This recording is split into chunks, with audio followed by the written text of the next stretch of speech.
നമസ്കാരം, ന്യൂസ് നൈറ്റിലേക്ക് സ്വാഗതം.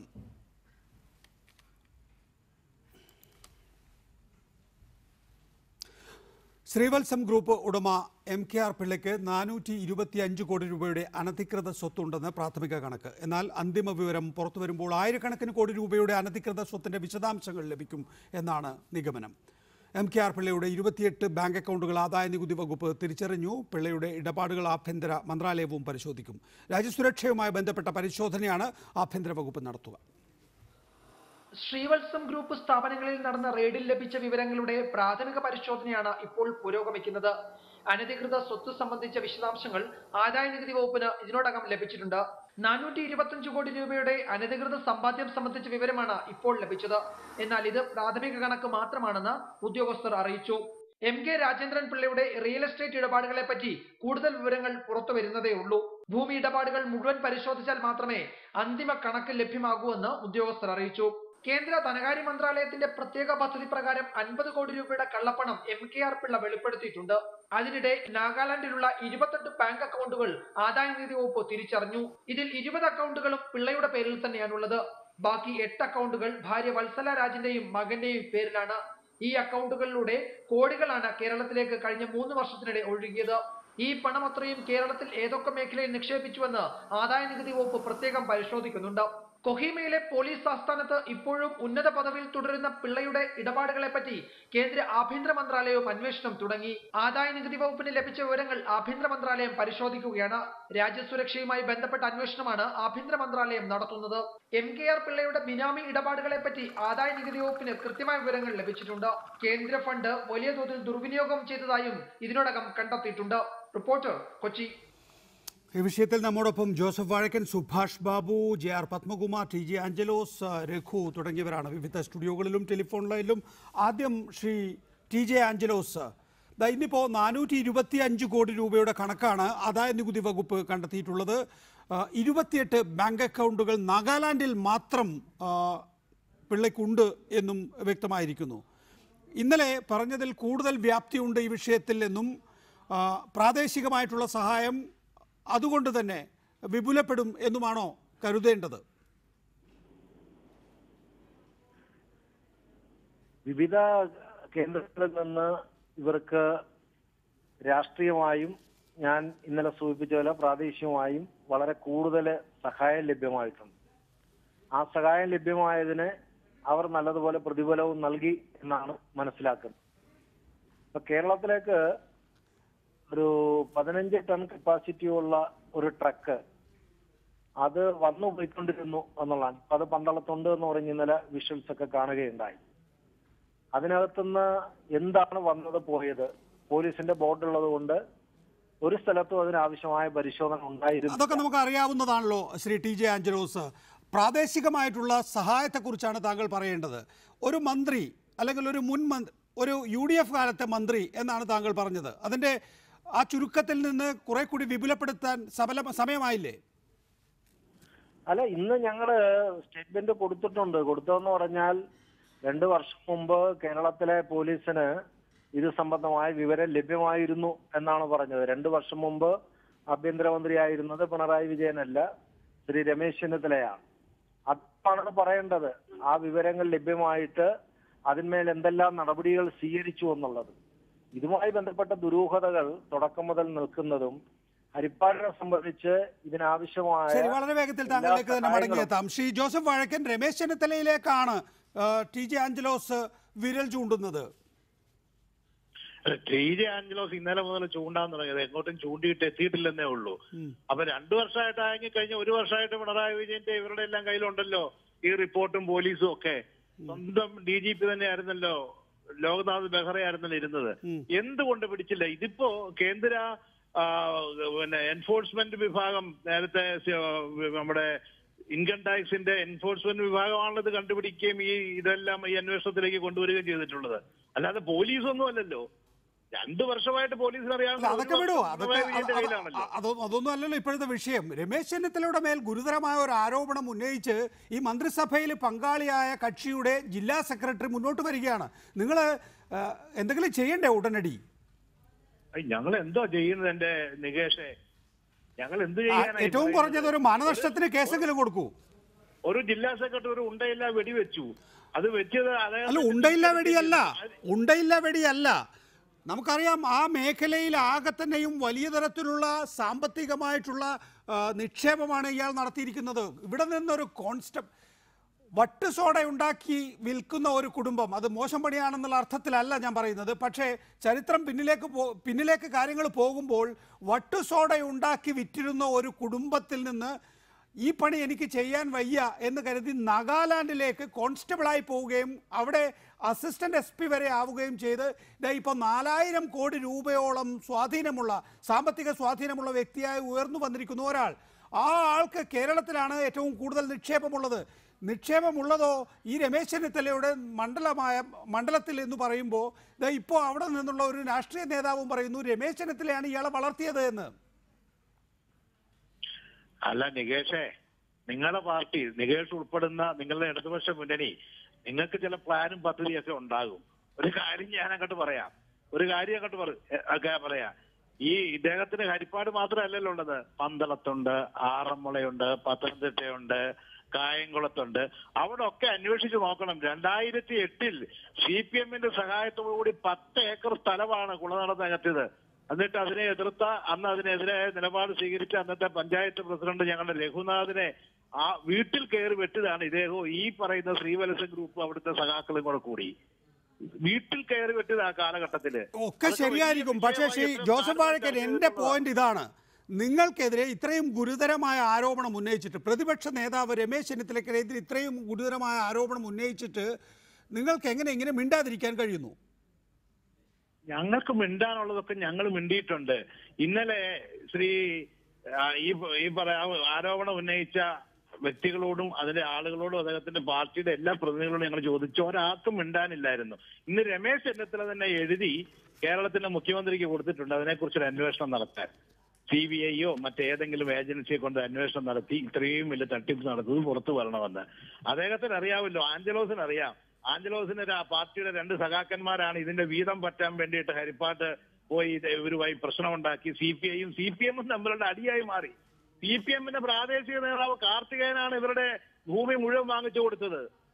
അവർ തമ്മിലാണ് തർക്കം വരെ നടന്നു. ഇതിന്റെ ഒരു വീതം പറ്റാൻ, ഈ കള്ളപ്പണത്തിന്റെയും കൊള്ളപ്പണത്തിന്റെയും വീതം പറ്റാൻ CPI-യുടെ ഏരിയ സെക്രട്ടറിയും അനീഷും അതുപോലെ തന്നെ അവിടുത്തെ ബ്ലോക്ക് പഞ്ചായത്ത് മെമ്പർ 2 പേര് ചോദിച്ചു നോക്കട്ടെ, ജില്ലാ സെക്രട്ടറി നടപടി എന്തെങ്കിലും എടുത്തിട്ടുണ്ടോ, അന്വേഷിച്ചിട്ടുണ്ടോ? എന്തിനാണ് രമേശ് ചെന്നിത്തലയെ ഇപ്പോൾ ഈ നിലയിലുള്ള ആരോപണം ഉന്നയിച്ച് പ്രതിരോധത്തിൽ നിർത്തുന്നത്? രമേശ് ചെന്നിത്തലയ്ക്ക് എന്ത് തെളിവാണുള്ളത്? ഇന്ന് രമേശ് ചെന്നിത്തല മുഖ്യമന്ത്രിക്ക് അയച്ച കത്തിൽ ഇക്കാര്യത്തിൽ CBI അന്വേഷണം വേണം എന്ന ആവശ്യമാണ് ഉന്നയിച്ചിരിക്കുന്നത്. കൃത്യമായ ഏജൻസിയാണല്ലോ അത്. കാരണം CBI ഉണ്ടെങ്കിൽ മാത്രമേ നാഗാലാൻഡിലും ഇവിടെയും ഒരേപോലെ അന്വേഷണം നടത്താൻ കഴിയൂ. എന്തെങ്കിലും കാര്യത്തിൽ ഭയക്കാൻ രമേശ് ചെന്നിത്തലയ്ക്ക് ഉണ്ട് എങ്കിൽ CBI അന്വേഷണം അദ്ദേഹം ആവശ്യപ്പെടുമോ?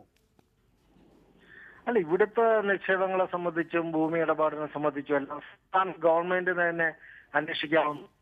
അല്ലാതുള്ള ഒരു അന്വേഷണത്തിലേക്ക് പോകുന്നുവെന്ന് കത്ത് കൊടുത്തുവെങ്കിൽ സ്വാഭാവികമായും ആ നിലവിലിരിക്കുന്ന സ്ഥാനം കൂടി മാറണമല്ലോ. ക്യാബിനറ്റ് പദവിയല്ലേ, ആ സ്ഥാനത്തുനിന്ന് ഒഴിവായിക്കൊണ്ട് അന്വേഷണത്തെ നേരിട്ടിട്ട്. നിങ്ങളൊരു ആരോപണം ഉന്നയിച്ചു എന്ന് വിചാരിച്ച് രമേശ് ചെന്നിത്തലയ്ക്ക് പ്രതിപക്ഷ നേതാവ് പദവി ഒഴിയേണ്ട കാര്യമുണ്ടോ? നിങ്ങൾ എന്തെങ്കിലും ഒരു തെളിവ് പറയൂ. ഇന്ന കാര്യത്തിൽ രമേശ് ചെന്നിത്തല ഇടപെട്ടിട്ടുണ്ട്, ഒരു ചിത്രം കാണിക്കൂ.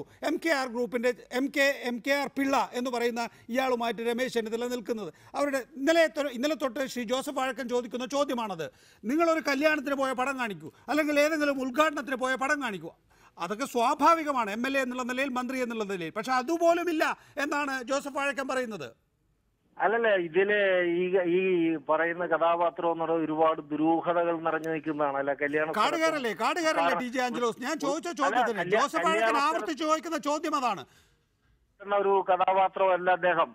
അദ്ദേഹത്തെ സംബന്ധിച്ച് അദ്ദേഹത്തിന്റെ ജീവിതത്തിന് തുടക്കം മുതലുള്ള വിവിധ ഘട്ടങ്ങൾ നിങ്ങൾ ഒരാൾക്കെതിരെ ആരോപണം ഉന്നയിക്കുക, എന്നിട്ട് ആളുടെ പടമെങ്കിലും ഉണ്ടോ എന്ന് ചോദിക്കും. ഇവരുമായി ചേർന്ന് നിൽക്കുന്ന പടമെങ്കിലും ഉണ്ടോ എന്ന് ചോദിക്കുമ്പോൾ വളരെ ദുരൂഹതയുള്ള ആളാണ്, അതുകൊണ്ട് പടം കിട്ടാൻ ബുദ്ധിമുട്ടാണെന്നാണോ പറഞ്ഞുകൊണ്ടിരിക്കുന്നത്? നടത്തുന്നതിന് പോലീസിനെ ഉപയോഗിച്ചു എന്നുള്ളതടക്കം കൃത്യമായ കാര്യങ്ങളാണ് പറയുന്നത്. ശ്രീ ജോസഫ്, കഴിഞ്ഞ ഗവൺമെന്റിന്റെ കാലത്താണ് ഈ സ്വത്തുക്കളെല്ലാം വലിയ തോതിൽ ഈ മണ്ഡലത്തിൽ കേന്ദ്രീകരിച്ചത്. അതിന് സ്ഥലമെടുപ്പ് ആവശ്യമായി വന്നിരുന്നു. ഒരിടത്ത് സ്ഥലം കിട്ടിയിട്ടില്ല എങ്കിൽ പോലീസിനെ അയച്ചത് ഇത്ര പൈസ തരും, അത് കൊടുത്തേക്കണം എന്ന് പറയുന്നൊരു രീതിയാണ് അവലംബിച്ചത്. നിങ്ങൾ വിചാരിക്കുന്നത് പോലെ സാധാരണ വിമാനത്താവളത്തിൽ വെച്ചോ അല്ലെങ്കിൽ റെയിൽവേ സ്റ്റേഷനിൽ വെച്ചോ ഫോട്ടോ എടുക്കുന്ന ആ പരിപാടി അല്ല MKR പിള്ളയ്ക്കുള്ളത്. വഴക്കൻ എന്നോടാണ് അതെ, അത് ചോദിച്ചാൽ അറിയാം. അവിടെ നിങ്ങൾ ഹരിപ്പാട്ട് പോയിട്ട് തിരക്കി അറിയാം സഹാക്കന്മാരോട്. നിങ്ങൾ സഹപ്രവർത്തകരുമായിട്ടൊന്ന് സംസാരിച്ചു നോക്കാം അവിടെ ആരായിരുന്നു കച്ചവടം എന്നുള്ളത്. ഈ കഴിഞ്ഞ ഈ പറയുന്ന പറഞ്ഞുകൊണ്ടിരിക്കല്ലേ ഇപ്പോ DJ ആഞ്ചലോസ് പറഞ്ഞു കേട്ടല്ലോ. നിങ്ങൾ നേരത്തെ മുതൽ ചോദിച്ചുകൊണ്ടിരിക്കുന്നത് രമേശ് ചെന്നിത്തലയുമായി എന്ത് ബന്ധം, അത് സംബന്ധിച്ച് എന്തെങ്കിലും തെളിവുണ്ടോ എന്ന്. അങ്ങനെ തെളിവുണ്ടാക്കാൻ കഴിയുന്ന രീതിയിലുള്ള ഒരു പ്രവർത്തനമല്ല MKR പിള്ള നടത്തുന്നത്. അത് ഞാൻ പറഞ്ഞല്ലോ, രാജ്യവും ശക്തിയും മരണവും മഹത്വവും ഭരണവും കയ്യിലിരിപ്പുണ്ടല്ലോ. ഒന്ന് അന്വേഷിക്കാൻ ഏർപ്പാട് ചെയ്യുക ആഞ്ചലോസ്. ഇതുപോലെയുള്ള നാണം കെട്ട വർത്തമാനം പറഞ്ഞ് നടക്കാതെ അത് അന്വേഷിക്കാനായിട്ട് ഏർപ്പാട് ചെയ്ത് ഉത്തരവിട്. രമേശ് എഴുതി കൊടുത്തിട്ടുണ്ടല്ലോ, ആ എഴുതി കൊടുത്തിരിക്കുന്ന ലെറ്ററിന്മേൽ ഒരു ഉത്തരവിട്ടിട്ട് അന്വേഷണം നടത്തി ആരെന്തൊക്കെ ചെയ്തു എന്ന് കണ്ടുപിടിക്ക്. അതാണ് വെറുതെ ആവശ്യമില്ലാതെ മാന്യന്മാരായ ആളുകളെ കുറിച്ച് ആക്ഷേപം ഉന്നയിക്കാതെ. CPIയുടെ ഏർപ്പാടുകളൊക്കെ ഞങ്ങൾക്കും അറിയാം. ആ കൂടിയ വർത്താനൊന്നും സംസാരിക്കാതിരിക്കുക നല്ലത്. മാന്യന്മാരുടെ വേഷം അണിയുന്ന ആളുകളൊക്കെ കോൺഗ്രസ് ആണ്, നിങ്ങളുടെ പാർട്ടിയാണ് ഇത് ചെയ്തുകൊണ്ടിരിക്കുന്നത്. DCC ഭാരവാഹിയുടെ ഭാര്യയാണ് പ്രധാനപ്പെട്ട കേന്ദ്രങ്ങളിൽ മാനേജറായിട്ടിരിക്കുന്നത്. എന്നെ കൊണ്ട് അതൊന്നും പറയിപ്പിക്കരുത്. കോൺഗ്രസ് ആണ് ഇതിന്റെ തുടക്കം മുതൽ ഈ വളർച്ചയുടെ ഓരോ ഘട്ടങ്ങളുള്ളത്. അന്വേഷണം നടക്കട്ടെ, കൃത്യമായ തെളിവുകൾ വരും. അല്ല, നിങ്ങളിതിന്റെ വിഹിതം പറ്റാൻ വേണ്ടി നിങ്ങളുടെ ബ്ലോക്ക് പഞ്ചായത്ത് മെമ്പർ ഏരിയ സെക്രട്ടറിയും കൂടെ എന്തിനാ അവിടെ പോയി കിടന്ന് വഴക്കുണ്ടാക്കി CPI ഈ വിവരങ്ങൾ ജോസഫ് വാഴക്കൻ തന്ന ശ്രീവത്സം ഗ്രൂപ്പ് അല്ലേ? ശ്രീവത്സം ഗ്രൂപ്പിൽ അല്ലാതെ വേറെ എവിടെ നിന്ന് കിട്ടിയ വിവരങ്ങളാ? എവിടെന്നാ കിട്ടിയത്? പോലീസിന്റെ സാന്നിധ്യത്തിൽ അവിടെ വാഹനങ്ങൾ സംബന്ധിച്ച് ഞങ്ങളുടെ പാർട്ടി ഓഫീസിന്റെ ഇന്നലെ മലയാള മനോരമ പത്രം ഉൾപ്പെടെ കേരളത്തിലെ പ്രധാനപ്പെട്ട പത്രങ്ങളിൽ വന്ന വാർത്തയാണിത്. അല്ലാതെ ഞാൻ ഒരിടത്തുനിന്നും കൊണ്ടുവന്ന വാർത്തയല്ല. അത് ചില്ലറ സംഭാവന കാശിന്റെ കാര്യമാണെങ്കിൽ ശ്രീ ജോസഫ് വാഴക്കൻ ഇവിടെ വിഷയം അതല്ല, ആഞ്ചലോസ് ഉന്നയിക്കുന്നതും അതല്ല. ആഞ്ചലോസ് ഉന്നയിക്കുന്നതിന് ആഞ്ചലോസിനോട് എങ്ങനെ ഞാൻ പറഞ്ഞു മനസ്സിലാക്കാൻ പറ്റും? ഞാൻ പറഞ്ഞില്ല, ആ കാർത്തികേയനുണ്ട് CPMന്റെ നേതാവ് അവിടെ ഇതിനൊക്കെ കച്ചവടത്തിന് കൂട്ടും. അവരോട് പോയി ചോദിച്ചു നോക്ക്.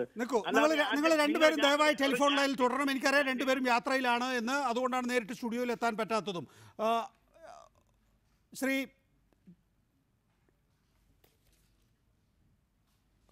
JR പത്മകുമാർ, BJPക്കെതിരെയും ആക്ഷേപം വന്നിട്ടുണ്ട്. 5 കോടി രൂപ നൽകാൻ മാരാർജി ഭവന് നൽകാൻ ആവശ്യപ്പെട്ടുവെന്നും എന്നാൽ 1 കോടി രൂപ തരാമെന്ന് പറഞ്ഞു.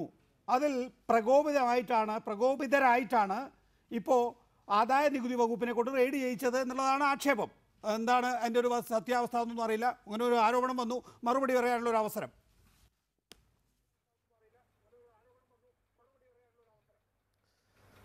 മാരാർജി ഭവന് വേണ്ടിയിട്ട് ആരെയൊന്നും പൈസ കളക്ട് ചെയ്യുന്നില്ല ഞങ്ങൾ. അതാത് ജില്ലാ കമ്മിറ്റികളും മണ്ഡലം കമ്മിറ്റികളുടെയും പ്രവർത്തനത്തിന് വേണ്ടിയിട്ട് താഴെ തരത്തിലുള്ള കളക്ഷൻ 1 മാസം നീണ്ടു നിൽക്കുന്ന ഒരു കളക്ഷൻ തീരുമാനിച്ചു. ആ കളക്ഷൻ കഴിഞ്ഞു. അപ്പോൾ ഒരു ജില്ലാ കമ്മിറ്റി അല്ലെങ്കിൽ ഒരു മണ്ഡലം കമ്മിറ്റി ചെന്ന് 5 കോടി രൂപ ചോദിച്ചു, അതിൽ 1 കോടി തരാമെന്ന് പറഞ്ഞതുകൊണ്ടാണ് ഇതെന്ന് പറഞ്ഞാൽ ഈ രാജ്യത്ത് ആരെ വിശ്വസിക്കാൻ? നട്ടാൽ മുളയ്ക്കാത്ത കള്ളമല്ലേ. ഇപ്പം എന്താണ് അവിടെ സംഭവിച്ചതെന്നുള്ള കാര്യം ഈ രണ്ടുപേരുടെ ചർച്ച കഴിഞ്ഞോ മനസ്സിലായല്ലോ. DCC പ്രസിഡന്റിന്റെ ഭാര്യ, DCC സെക്രട്ടറിയുടെ ഭാര്യ ലോക്കൽ മാനേജർ, ബാക്കി അവിടുത്തെ ഏരിയ സെക്രട്ടറിമാരവിടെ പടപ്പിരിവിന് തമ്മിലടി. ഇതൊക്കെ എല്ലാവർക്കും അറിയാം എന്താണ് സംഭവിച്ചത് എന്നുള്ളതിന് അവിടെ സംഭവിക്കുന്നത് എന്നത്. നിങ്ങൾ ആലോചിച്ച് നോക്കണം, ഹരിപ്പാട് പോലെ ഒരു ചെറിയൊരു സ്ഥലത്ത് 200 ഏക്കർ സ്ഥലം ഒരു മണ്ഡലത്തിനകത്ത് വാങ്ങിയിട്ട് അവിടെയുള്ള ജനപ്രതിനിധികളും അവിടെയുള്ള ആരും അറിഞ്ഞില്ല എന്ന് പറഞ്ഞാൽ എന്താണ് സ്ഥിതി? ഇത് മാത്രമല്ല, അവിടുത്തെ ഞാൻ ഇന്നലെ ഒരു ചർച്ചയിൽ പറഞ്ഞു, ആലപ്പുഴയിൽ തന്നെ നമ്മുടെ ഈ തെർമൽ പവർ സ്റ്റേഷനുമായി ബന്ധപ്പെട്ട് അവിടെ അവരുടെ വസ്തു ഏറ്റെടുത്ത് മെഡിക്കൽ കോളേജ് തുടങ്ങുന്നതിനും അതില് എന്താണ് ഈ ലോക്കൽ പ്രാദേശിക നേതാക്കൾക്ക് ഈ പറയുന്ന MKR പിള്ളയെ സഹായിക്കാൻ കഴിയുന്ന മേഖല ഈ സ്ഥലം വാങ്ങിച്ചു കൊടുക്കൽ എന്നുള്ളത് മാത്രമാണോ? പ്രാദേശികമായി ഒരു സ്ഥലം കിട്ടുന്നില്ല എന്ന് പറയുമ്പോൾ പോലീസിനെ വിട്ട് ചെയ്യുക, ഇത് മാത്രമാണോ പ്രാദേശിക നേതാക്കൾക്ക്? അത് ഒരാളുടെ പേര് പറയണ്ട, പ്രാദേശിക നേതാക്കൾക്ക് ചെയ്തു കൊടുക്കാൻ കഴിയുന്നത്? ജോസഫ് വാഴക്കൻ ഇന്നലെ പറയുന്നുണ്ട്. സംഭവം എന്ന് പറയുന്നത് അവിടെ ഇതിനടുത്ത് തൊട്ടടുത്ത് ഞങ്ങളൊരു ചെറിയ ഓഫീസുണ്ട്. അതിലേക്കുള്ള വഴിയുമായി ബന്ധപ്പെട്ട് വാഹനങ്ങൾ വരുന്നതുമായി ബന്ധപ്പെട്ട തർക്കമാണ്. അന്നും ഇതുപോലെ തന്നെ പോലീസ് രംഗത്ത് വന്ന് പോലീസിന്റെ സാന്നിധ്യത്തിലാണ് അത് ചർച്ച ചെയ്ത് പരിഹരിച്ചത്. ഇന്നലെ മുതൽ പറയുന്നുണ്ട് ഒരു മണ്ഡലത്തിന്റെ പ്രധാനപ്പെട്ട ഭാഗം മുഴുവൻ ഇപ്പൊ അവർ കൈയടക്കി വെച്ചിരിക്കുകയാണ്. ഈ കള്ള മെഡിക്കൽ കോളേജ്, സ്വകാര്യ മെഡിക്കൽ കോളേജ് ആദ്യം പൊതുമേഖലയിൽ പറഞ്ഞു, പിന്നെ ഇതേ രൂപത്തിൽ കൊണ്ടുവന്നതിന്റെ അടിസ്ഥാനം എന്താ? ആ മെഡിക്കൽ കോളേജിന് ചുറ്റുമുള്ള ഭൂമി വലിയ തോതിൽ വാങ്ങി വെച്ചിരിക്കുകയാണ്. അത് തണ്ണീർത്തട നിർത്തട സംരക്ഷണ നിയമങ്ങളെല്ലാം ലംഘിച്ചുകൊണ്ട് കൈയടക്കി വെച്ചിരിക്കുകയാണ്. ആ മണ്ഡലത്തിന്റെ പ്രധാനപ്പെട്ട മറ്റു മേഖലകളിൽ കായംകുളത്ത്, അതുപോലെ തന്നെ ആലപ്പുഴയിൽ, ഇതെല്ലാം ഈ നടന്നത് കഴിഞ്ഞ UDF ഭരണത്തിന് കീഴിലാണ്. അതാണ് ഞങ്ങൾ ഉന്നയിക്കുന്ന വിഷയം. അത് ഇത്തരത്തിലൊരാൾക്ക് മാത്രമായി അല്ലെങ്കിൽ ഒരു ബിസിനസ് ഗ്രൂപ്പിന് മാത്രമായി കേരളത്തിൽ ചെയ്യാൻ കഴിയുന്ന കാര്യമല്ല. അതുകൊണ്ടാണ് ആധികാരികമായി അത്തരം കാര്യങ്ങൾ വിശദീകരിച്ചത്. ശരി, വളരെ പ്രധാനപ്പെട്ട ആക്ഷേപമല്ലേ ശ്രീ ജോസഫ് വാഴക്കൻ അത്? 200 ഏക്കർ ഭൂമി ഹരിപ്പാട് നിയമസഭാ മണ്ഡലത്തിന്റെ പരിധിയിൽ മാത്രം വാങ്ങിയിട്ടുണ്ട് എന്ന് പത്മകുമാറും പറയുന്നതായി ഇപ്പൊ TJ ആഞ്ചലോസും പറയുന്നു. ഞാൻ ഇതിനെക്കുറിച്ച് ഒരു കാര്യം പറയാൻ ആഗ്രഹിക്കും. ഇതിപ്പോ ഒരു പ്ലോട്ട് തയ്യാറാക്കി ഇപ്പൊ ഒരു ചർച്ച നടത്തുന്നതാണിത്. എങ്കിലും ഇതിനകത്ത് ഈ പ്ലോട്ടിനകത്ത് ഞാനും പെട്ടേക്കാം. ഞാൻ ഈ പ്ലോട്ടിനകത്ത് വർത്തമാനം പറയാതിരിക്കാൻ മേലല്ലോ.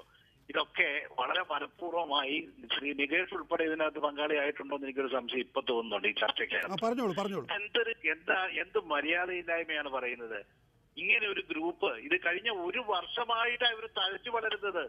ഈ ഹരിപ്പാട്ട് ഈ പറയുന്ന വലിയ സ്ഥാപനങ്ങൾ എല്ലാവരും ഉണ്ടാക്കിയത് കഴിഞ്ഞ ഒരു വർഷമായിട്ട്. അതിനു മുമ്പ് അവർക്കൊരു ചെറിയ കടയെ പറ്റി അവിടെ ഉണ്ടായിരുന്നത്. അവർ പണം മുടക്കി അവിടെ കാശുകൾ മുടക്കി അവിടെ വലിയ തുക വാങ്ങി ആളുകളുടെ കയ്യിൽ നിന്ന് സ്ഥലങ്ങൾ വാങ്ങുന്നു എന്നാണ് ഇപ്പൊ ഉള്ള ആരോപണം. അത് ഹരിപ്പാട്ട് മാത്രമല്ല, ഇതിനേക്കാൾ വലിയ ആരോപണം എല്ലാ മാനദണ്ഡങ്ങളും ലംഘിച്ച് എല്ലാ നിയമങ്ങളും ലംഘിച്ചുകൊണ്ടാണ് അവരുടെ കായംകുളത്ത് ഒരു വലിയ സ്ഥാപനത്തിന് അനുമതി കൊടുത്തിരിക്കുന്നത്.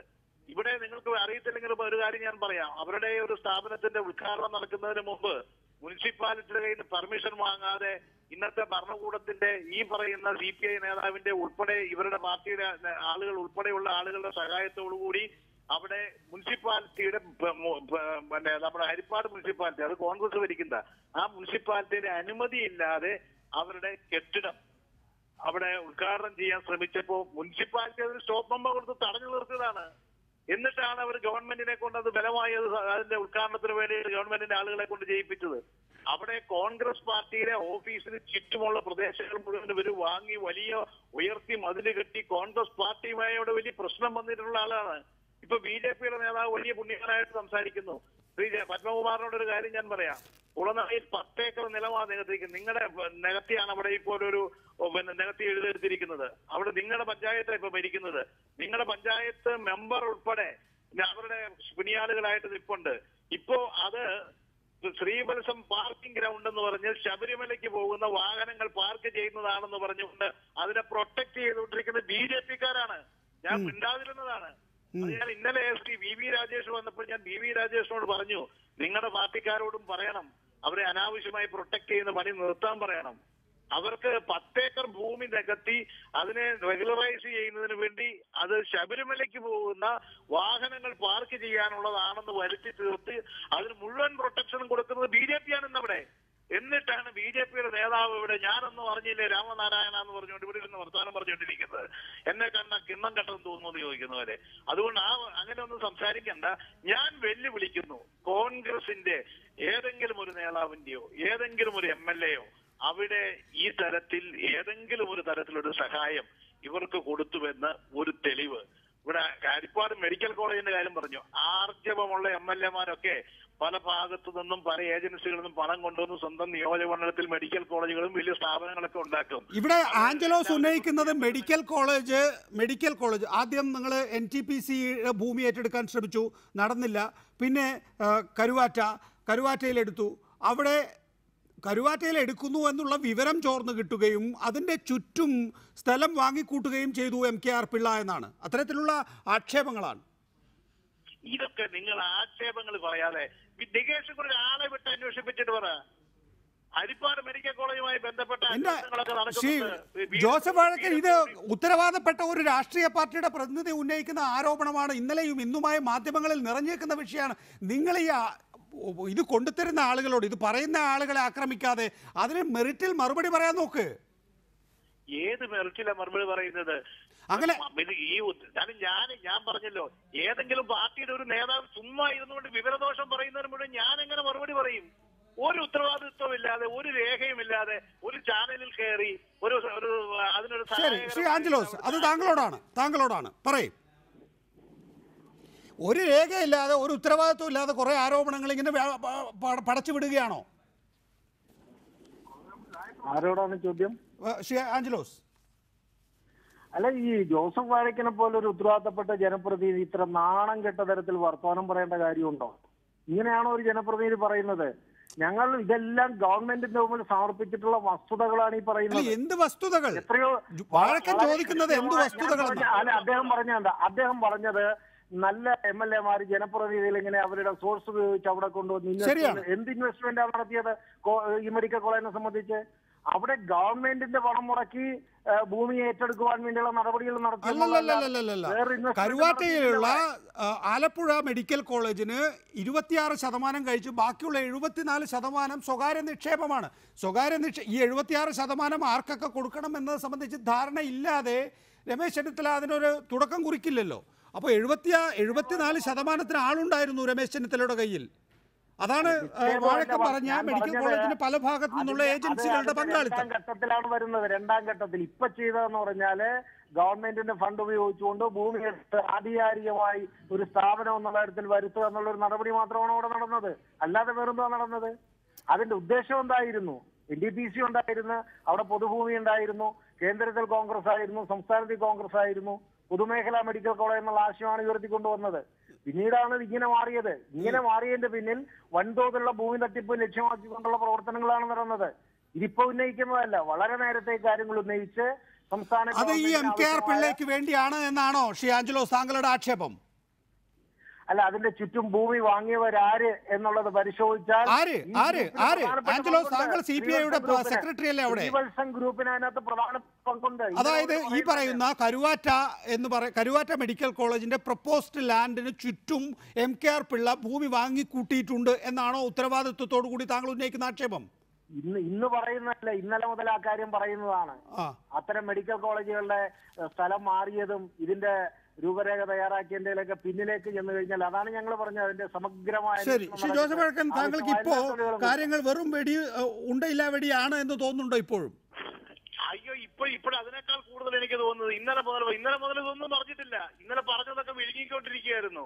ഇന്നാണ് ഈ ഇന്നലെ പറഞ്ഞത് മെഡിക്കൽ കോളേജിന്റെ ഷെയർ ഈ പിള്ളയ്ക്കും കൊടുത്തിട്ടുണ്ടെന്നാണ് പറഞ്ഞത്. അതിപ്പം ഗവൺമെന്റിന് മുമ്പിൽ ഇരിപ്പുണ്ടല്ലോ. 26ഓളം ആളുകൾക്ക് ഷെയർ, വിദേശ മലയാളികൾ ഉൾപ്പെടെയുള്ള ആളുകൾക്ക് ഷെയർ ഹോൾഡേഴ്സ് ഉണ്ട്. അവരെ മുഴുവൻ ഇപ്പൊ എന്തായാലും ആക്ഷേപം ഉന്നയിച്ചല്ലോ. ഇപ്പൊ ഉന്നയിക്കുന്ന ആരോപണം ഇതാണ്: കരുവാറ്റയിൽ പ്രൊപ്പോസ്ഡ് മെഡിക്കൽ കോളേജിന്റെ ലാൻഡിന് ചുറ്റും MKR പിള്ള ലാൻഡ് ഭൂമി വാങ്ങിക്കൂട്ടിയിട്ടുണ്ട്. എങ്ങനെയാണ് അത് NTPC ലാൻഡിൽ നിന്നും കരുവാറ്റയിലേക്ക് എത്തുമെന്ന് MKR പിള്ള അറിഞ്ഞത്? ഇതാണ് ആഞ്ചലോസിന്റെ ചോദ്യം. അല്ല, റവന്യൂ വകുപ്പ് കയ്യിലിരിപ്പുണ്ടല്ലോ. ആ സർവേ നമ്പർ ഉൾപ്പെടെ ഇന്ന സ്ഥലത്ത് മെഡിക്കൽ കോളേജ് പണിതു, അതിന്റെ ചുറ്റുപാടും ഒക്കെ പിള്ളെ വാങ്ങിച്ചിട്ടുണ്ട്. ഈ പിള്ളയ്ക്ക് സ്ഥലം എല്ലാവരും കൂടെ ഞങ്ങൾ ആരാണ്ടൊക്കെയാണ് വാങ്ങിച്ചു കൊടുത്തത്. ഒന്ന് തെളിയിക്കുക. നിങ്ങളുടെ കയ്യിൽ ഇരിക്കില്ല റവന്യൂ വകുപ്പ്. അവിടെ ഇപ്പൊ തന്നെ അല്ല, റവന്യൂ വകുപ്പ് ഉള്ളത് കൊണ്ടായിരിക്കാം ഒരുപക്ഷെ ആഞ്ചലോസ് പറഞ്ഞത് അതിന്റെ ചുറ്റുമുള്ള സ്ഥലം വാങ്ങിക്കൂട്ടിയിട്ടുണ്ട് MKR പിള്ള എന്ന്. അത് തെളിയിക്കേണ്ട കാര്യമൊന്നുമില്ല. അത് രേഖയാണെങ്കിൽ രേഖയാണ്. ശരി ആഞ്ചലോസ്, അത് രേഖയാണെങ്കിൽ നിങ്ങളത് പുറത്തേക്ക് വിടൂ. സമയം എത്രയായി? ഇന്നലെ ഉച്ചക്ക് പറഞ്ഞതല്ലേ താങ്കൾ? അല്ല, ഞാൻ ഇന്നലെയും ഇന്നും അത് തന്നെയാ പറയുന്നത്. ഗവൺമെന്റിന്റെ മുമ്പിൽ ആവശ്യമായ തെളിവുകൾ ഞങ്ങൾ സമർപ്പിക്കും. വളരെ കൃത്യമായിട്ടാണ് ആ തെളിവുകളെല്ലാം ഞങ്ങളുടെ കയ്യിലുള്ളത്. അതെല്ലാം ഞങ്ങൾ സമർപ്പിക്കും. എന്താ പുറത്തേക്ക് വിടേണ്ടത്? വാലും തലയില്ലാതെ മാധ്യമങ്ങൾക്ക് പുറത്തേക്ക് മാധ്യമങ്ങളിലൂടെ തന്നെ പുറത്തേക്ക്. മാധ്യമങ്ങളിലല്ലേ ഇപ്പൊ ആരോപണം ഉന്നയിച്ചത്? അല്ല, ഇന്നലെ തന്നെ ആഞ്ചലോസ് മുഖ്യമന്ത്രിക്കും രജിസ്ട്രേഷൻ മന്ത്രിക്കും പരാതി കൊടുത്തു. രജിസ്ട്രേഷൻ മന്ത്രിക്ക് പരാതി കൊടുക്കുന്നതിന്റെ ഉദ്ദേശം ഇതായിരിക്കുമല്ലോ, ഇത്തരത്തിലുള്ള ഭൂമി ഇടപാടുകളെ കുറിച്ച് അന്വേഷിക്കണമെന്നായിരിക്കും. എന്നാ അതിന്റെ ഒരു കോപ്പി ഈ മാധ്യമങ്ങളിലേക്ക് കൊടുക്കണ്ടേ? ഞങ്ങൾക്കിതൊന്നും അറിയാൻ പറ്റുള്ളൂ. പറയൂ ആഞ്ചലോസ്, എവിടെ കോപ്പി? മന്ത്രിമാർക്ക് കൊടുക്കുന്ന പരാതിയൊന്നും രഹസ്യമല്ലല്ലോ. മന്ത്രിമാരുടെ ഓഫീസിലെ വളരെ കൃത്യമായിട്ട് ആ പരാതികളുണ്ട്. ആ രേഖകൾ അനുസരിച്ച് തന്നെയാണ് അത് കൊടുക്കുന്നത്. ഞാൻ പറയുന്നത് ഇതിനെ കൗണ്ടർ ചെയ്യുന്നതിന് വേണ്ടിയിട്ട് നിങ്ങൾ പറഞ്ഞ ആള് നിങ്ങൾ ഉത്തരവാദിത്വത്തോടെ അത് പുറത്തേക്ക് വിട്. അല്ലാതെ നിങ്ങൾ ഈ വെറുതെ ഇല്ലാത്ത കാര്യങ്ങൾ. അതാണ് ശ്രീ ആഞ്ചലോസ്, അതിനുള്ളൊരു മര്യാദയുണ്ട്. ഒന്നുകിൽ നിങ്ങൾ കൃത്യമായി രമേശ് ചെന്നിത്തലയ്ക്കെതിരെയാണ് ഞാൻ ആരോപണം ഉന്നയിച്ചത് എന്ന് പറയണം, ഇന്ന പരാതികളാണ് എന്ന് പറയണം. ആ പരാതികൾ കാണുമ്പോഴാണ് നമുക്ക് രമേശ് ചെന്നിത്തല ആ കാര്യത്തിൽ എന്തെങ്കിലും സഹായം ചെയ്തിട്ടുണ്ടോ. ഇതൊരു മന്ത്രിക്കെതിരെയുള്ള ആക്ഷേപമല്ല. മന്ത്രിമാർ പിഴച്ചു പോകുമ്പോൾ അതിനെതിരെ പ്രതികരിക്കുകയും അത് പുറത്തേക്ക് കൊണ്ടുവരികയും ചെയ്യേണ്ട പ്രതിപക്ഷ നേതാവിനെതിരെയാണ് ആക്ഷേപം. മന്ത്രിമാരെക്കാൾ കൂടുതൽ വിശ്വാസ്യത പുലർത്തേണ്ട ആളാണ് പ്രതിപക്ഷ നേതാവ്. അങ്ങനെ ഒരാൾക്കെതിരെ ഇങ്ങനെ നേരത്തെ വഴക്കം തന്നെ ചൂണ്ടിക്കാണിച്ചതുപോലെ നിങ്ങളുടെ ആക്ഷേപം എന്താണെന്ന് പറയുക, നിങ്ങളുടെ പരാതി ഇതാണെന്ന് പറയുക. ആ പരാതിക്ക് അടിസ്ഥാനമായിട്ടുള്ള അല്ലെങ്കിൽ പരാതിക്ക് ആധാരമായിട്ടുള്ള വ്യക്തി രമേശ് ചെന്നിത്തലാണെന്ന് പറയാം. അങ്ങനെ തുറന്നു പറഞ്ഞ് കാര്യങ്ങൾ മുന്നോട്ട് കൊണ്ടുപോയാലേ നമുക്കും കാര്യങ്ങൾ എളുപ്പമുള്ളൂ. അല്ലെങ്കിൽ അറിയാത്തത് കൊണ്ടാണ്. 1 വർഷം മുമ്പാണ് ഈ സാമ്രാജ്യം അവിടെ ഉയർന്നു വരുന്നത്. 1 വർഷത്തിന് ശേഷമല്ല. ഇതിന്റെ ഉദ്ഘാടനം നടക്കുന്ന നിർമ്മാണ പ്രവർത്തനങ്ങളും എല്ലാം നടക്കുന്ന ആ കാലഘട്ടത്തിലാണ്. ഈ 5 വർഷക്കാലം, അതാണ് ഞാൻ പറഞ്ഞത്. രഹസ്യ പോലീസ് അത് സംബന്ധമായി സംസ്ഥാന ആഭ്യന്തര വകുപ്പിന് ഇതിന്റെ അപകടം ബോധ്യപ്പെടുത്തി 2 വർഷം മുമ്പ്. അന്ന് ആഭ്യന്തരമന്ത്രി അദ്ദേഹമായിരുന്നു. അത് ഞങ്ങൾ ചൂണ്ടിക്കാണിച്ചിട്ടുണ്ട്. വൻതോതിൽ ഭൂമി വാങ്ങിയിട്ടുണ്ട് ബിനാമി പേരുകളിൽ, അത് ഞങ്ങൾ ചൂണ്ടിക്കാണിച്ചിട്ടുണ്ട്. കോൺഗ്രസിന്റെ ഉത്തരവാദിത്തപ്പെട്ട നേതാക്കളുടെ ഭാര്യമാർ അവിടെ ജോലി ചെയ്യുന്നുണ്ട്, അത് ചൂണ്ടിക്കാണിച്ചിട്ടുണ്ട്. ഇനിയും ആക്ഷേപങ്ങളുണ്ട്. അല്ല, ആക്ഷേപങ്ങളുണ്ടെന്ന് പറഞ്ഞ് ഒരാളെ ഇങ്ങനെ അപമാനിക്കാമോ പൊതുമധ്യത്തിൽ എന്നാണ് ജോസഫ് വാഴക്കൻ്റെ ചോദ്യം. എനിക്കും ആ ചോദ്യം ചോദിക്കാൻ തോന്നുന്നു. മാത്രമല്ല, ഈ കരുവാറ്റയിലെ മെഡിക്കൽ കോളേജുമായി ബന്ധപ്പെട്ട് വിജിലൻസ് ഒരു അന്വേഷണം നടത്തുകയും അതിൽ കഴമ്പില്ല എന്ന് കാണുകയും ചെയ്തതല്ലേ? അപ്പോൾ ആ കാലഘട്ടത്തിൽ നിങ്ങൾക്ക് ഈ ആക്ഷേപങ്ങളും കൂട്ടിച്ചേർത്തിട്ട് ഇതുകൂടി അന്വേഷിക്കണമെന്ന് പറയാമായിരുന്നില്ലേ?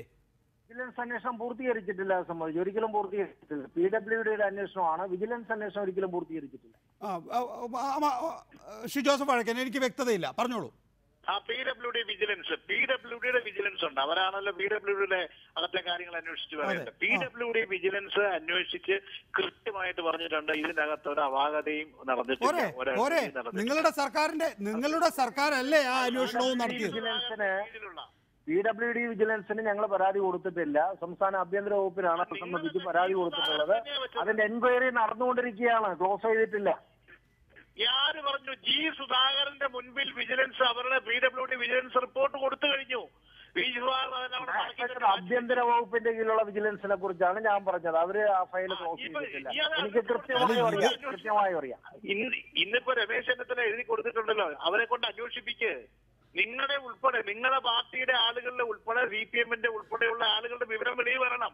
അതുകൊണ്ടാണ് ശരി, രണ്ടുപേരും ദയവായി ടെലിഫോൺ ലൈനിൽ തുടരണം. ശ്രീ സുഭാഷ് ബാബു, താങ്കൾ SP ആയി വിരമിച്ച ആളാണല്ലോ. ഇപ്പോൾ ഈ വിഷയം നോക്കുക. ഒന്ന്, ട്രൈബ്സ് മേഖലയിൽ അവരെന്ത് ബിസിനസ് നടത്തിയാലും നികുതിയില്ലാത്ത ഒരേർപ്പാട് പ്രത്യേകിച്ച് വടക്കിഴക്കൻ സംസ്ഥാനങ്ങളിൽ രാജ്യത്തിൻ്റെ വ്യത്യസ്ത മേഖലകളിലുണ്ട്. ട്രൈബ്സിന് വരുന്ന ഫണ്ടിന് പലതും കണക്ക് കാണിക്കേണ്ടതില്ല. കേന്ദ്ര ഫണ്ട് അഴിമതിയിലൂടെ തട്ടിയെടുക്കുക ഇത്തരം മേഖലകളിൽ എളുപ്പമാണ്. കാരണം അവിടെ ഉള്ള ആളുകൾ മുഴുവൻ ഏതാണ്ട് കറപ്റ്റ് എന്നുള്ള നിലയിൽ. ഇങ്ങനെ ഇരിക്കുന്ന ഒരു മേഖലയിൽ നിന്ന് ഒരാൾ കോൺസ്റ്റബിളായി ചെല്ലുകയും ഉന്നതങ്ങളിൽ പിടിപാടുണ്ടാകുകയും അവിടുത്തെ ട്രക്ക് ഉപയോഗിച്ച് ഇങ്ങോട്ടേക്ക് പണവും മറ്റ് സാധനങ്ങളും ഒക്കെ കടത്തുകയും ചെയ്യുന്ന രീതി, ഇത് അവിശ്വസനീയമാണോ അതോ ഇങ്ങനെ തന്നെയാണ് നടക്കുന്നത് എന്നാണോ?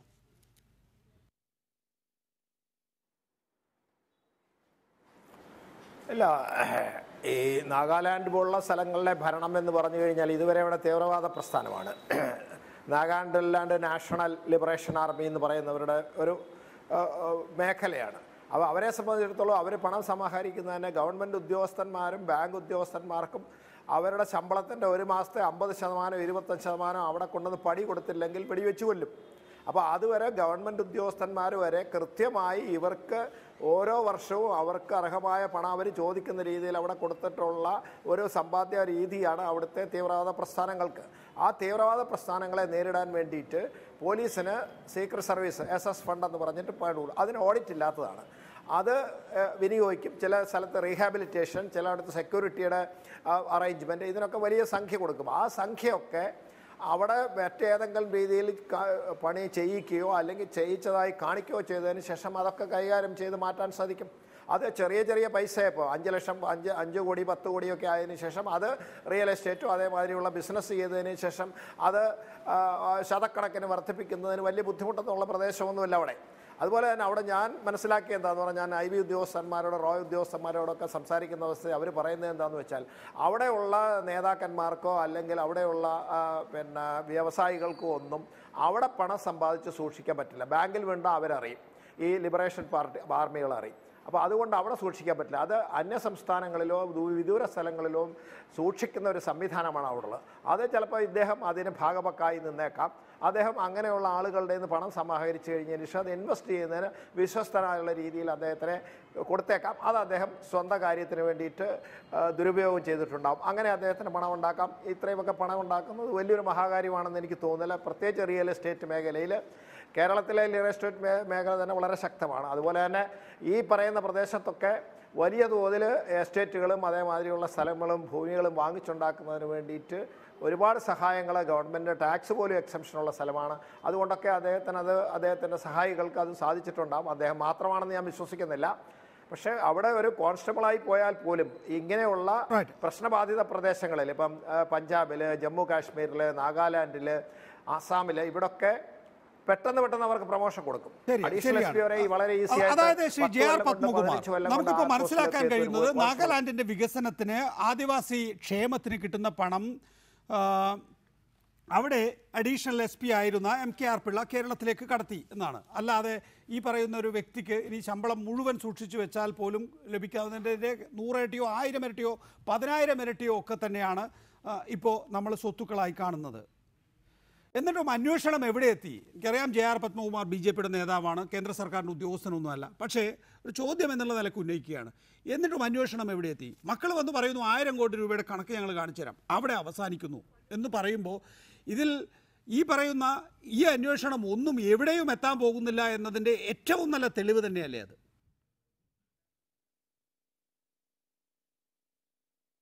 ഒരു മിനിറ്റ് എനിക്ക് അതിന് മുന്നേ ഒരു മറുപടി പറയാനുള്ള അവസരം തരണം നികേഷ്. ഈ ജോസഫ് വാഴക്കൻ ഉന്നയിച്ച ഒരു ആരോപണമുണ്ട്.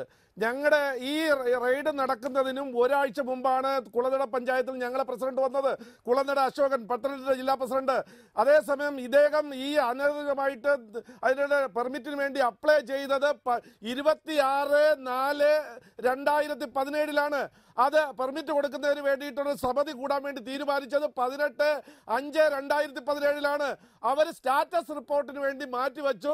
ഞങ്ങളുടെ പഞ്ചായത്ത് പ്രസിഡന്റ് ഈ റെയ്ഡ് നടക്കുന്നതിന് ഒരാഴ്ച മുമ്പാണ് പ്രസിഡന്റ് ആയത്. അദ്ദേഹം ആദ്യമായി എടുത്ത തീരുമാനം ഇതിന് പെർമിറ്റ് കൊടുക്കണ്ട എന്നുള്ള തീരുമാനമാണ് കുളനട അശോകൻ എടുത്തത്. അല്ല, ഞങ്ങൾ ഇതിന് സപ്പോർട്ട് ചെയ്തതല്ല. മാത്രമല്ല, അദ്ദേഹത്തിന് 8.5 സെന്റ് ഭൂമി കുളനട റോഡ് സൈഡിലുണ്ട്, ബാക്കി നിലം നികത്തിയതാണ്. 8 സെന്റ് ഭൂമിയിൽ നടക്കുന്ന കൺസ്ട്രക്ഷൻ അവിടെ ചെന്ന് കണ്ട് സ്റ്റോപ്പ് മെമ്പർ കൊടുത്തത് ഈ റെയ്ഡിന് തൊട്ട് ഒരാഴ്ച മുമ്പ് ഭാരതീയ ജനതാ പാർട്ടിയുടെ പഞ്ചായത്ത് മെമ്പറാണ്. അതുകൊണ്ട് ജോസഫ് വാഴക്കൻ ഇങ്ങനെ കള്ളം പ്രചരിപ്പിക്കരുത്. നിങ്ങൾക്കറിയാമല്ലോ, ഡിമോണിറ്റൈസേഷനുമായി ബന്ധപ്പെട്ട് കേന്ദ്ര ഗവൺമെന്റ് എടുത്ത നടപടിയുടെ തുടർ നടപടിയാണ് ഈ രീതിയിലുള്ള കള്ളപ്പണക്കാർക്കെതിരായിട്ട് ഉള്ള ഈ റെയ്ഡുകളും അവരെ പിടിക്കുന്നത്. ഒരാളല്ലല്ലോ, എത്ര ആളുകളെ കേരളത്തിലേക്ക് വന്നു, എത്ര ആളുകളുടെ സ്ഥലങ്ങളിൽ ഓഫീസുകളിൽ റെയ്ഡ് നടത്തി. ഇനിയും അത് തുടരും. അതിന്റെ ഭാഗമായിട്ടാണ് ഇപ്പോൾ നടക്കുന്നത്. നികുതി വെട്ടിപ്പുമായി ബന്ധപ്പെട്ട കാര്യങ്ങളാണ്. ഇതിലെന്തെങ്കിലും അസ്വാഭാവികതയുണ്ട് എങ്കിൽ തീർച്ചയായിട്ടും മറ്റു നടപടികളിലേക്ക് പോകും. രാജ്യരക്ഷയുമായി ബന്ധപ്പെട്ട കാര്യങ്ങളിൽ, മറ്റ് തീവ്രവാദികളെ സഹായിക്കുന്ന കാര്യങ്ങളിലേക്ക് ആരെങ്കിലും ഇടപെട്ടിട്ടുണ്ടെങ്കിൽ, അതിന് ഈ പൈസ ഉപയോഗിച്ചിട്ടുണ്ടെങ്കിൽ ശക്തമായ നിലപാട് സ്വീകരിക്കും. അതാണ് ഇപ്പോൾ ആഭ്യന്തര മന്ത്രാലയം ഈ നമ്മുടെ ശരി. ശ്രീ ജോസഫ് വാഴക്കൻ, വടക്കിഴക്കൻ സംസ്ഥാനങ്ങളിൽ ഇവർക്കൊന്നും അവിടെ ഈ തരത്തിൽ വലിയ അഴിമതി കാണിച്ച് നിൽക്കണമെങ്കിൽ സ്വാഭാവികമായും തീവ്രവാദികളുടെ സഹായം ആവശ്യമാണ്. ആ തീവ്രവാദികളുടെ സഹായത്തോടുകൂടി ഈ പറയുന്ന സർക്കാർ ഫണ്ട് മുഴുവൻ അടിച്ചു മാറ്റി അവിടെ നിക്ഷേപിക്കാൻ കഴിയാതെ കേരളത്തിലേക്ക് കൊണ്ടുവന്ന് നിക്ഷേപിക്കുന്ന വലിയൊരു മാഫിയ പ്രവർത്തനമായിരിക്കണം ഒരുപക്ഷെ MKR പിള്ള നടത്തുന്നത്. നമ്മൾ ഈ കേൾക്കുന്നതൊക്കെ ശരിയാണ് എങ്കിൽ, അങ്ങനെയാണെങ്കിൽ അത് നേരത്തെ ശ്രീ JR പത്മകുമാർ ചൂണ്ടിക്കാണിച്ചതുപോലെ ഡിമോണിറ്റൈസേഷന് ശേഷമുള്ള ഒരു പ്രക്രിയയായി തന്നെ കാണണ്ടേ? തീർച്ചയായിട്ടും ഇത് ഡിമോണിറ്റൈസേഷനുമായിട്ടൊന്നും ബന്ധമല്ല. ഇയാൾ കള്ളൻ. ഞാൻ പറഞ്ഞില്ല, 2008 ഈ പറയുന്ന കുളനട ഭാഗത്ത് അദ്ദേഹം 10 ഏക്കർ ഭൂമിയാണ് നികത്തത്. അതിനെ എതിർത്ത് തന്നിട്ട് ഞങ്ങളുടെ പഞ്ചായത്ത് പ്രസിഡന്റ് രഘുനാഥാണ്. അയാൾക്ക് വെട്ടേറ്റതാണ് ഇയാളുടെ ഗുണ്ടാ സംഘം. അതിനെയൊക്കെ അന്നത്തെ ഇടതുപക്ഷം അതിനെ അവിടെ സപ്പോർട്ട് ചെയ്യുകയും ചെയ്തു. അതിന് അവസാനം ഇയാളുടെ പഞ്ചായത്തിന്റെ പോലും ഇവർ അവിശ്വാസത്തിലൂടെ പുറത്താക്കത്തക്ക രീതിയിൽ ഇവിടെ മാനിപ്പുലേഷൻ നടത്തിയ ആളുകളാണ് അവര്. അതൊന്നും അന്നൊന്നും ഇവരെ കുറിച്ച് ഇത്രയും ശ്രീ ജോസഫ് വാഴക്കൻ, ഈ 10 വർഷം മുമ്പ് കുളനടയിൽ 10 ഏക്കർ 2008 10 ഏക്കർ, അതായത് 10 വർഷം മുമ്പ് തന്നെ 10 ഏക്കർ നികത്തി രഘുനാഥ് എന്ന പഞ്ചായത്ത് പ്രസിഡന്റിന് വെട്ടേറ്റു എന്നൊക്കെ താങ്കൾ ഇത് എനിക്ക് തോന്നുന്നു 4ാമത്തെ തവണയാണ് ഇതേ ചർച്ചയിൽ തന്നെ പറയുന്നത്. ഒരാളെ പോലും പിടിച്ചു കൊടുക്കാൻ കഴിഞ്ഞോ കോൺഗ്രസ് പാർട്ടിക്കോ പിന്നീട് വന്ന ഭരണങ്ങൾക്കോ? അല്ല, ഞാൻ ചോദിക്കട്ടെ, ഇത് 2008 ഇടതുപക്ഷ മുന്നണിയുടെ ഭരണത്തിന്റെ ആയിക്കൊള്ളട്ടെ, പിന്നെ നിങ്ങളുടെ ഭരണം ഉണ്ടായിരുന്നല്ലോ.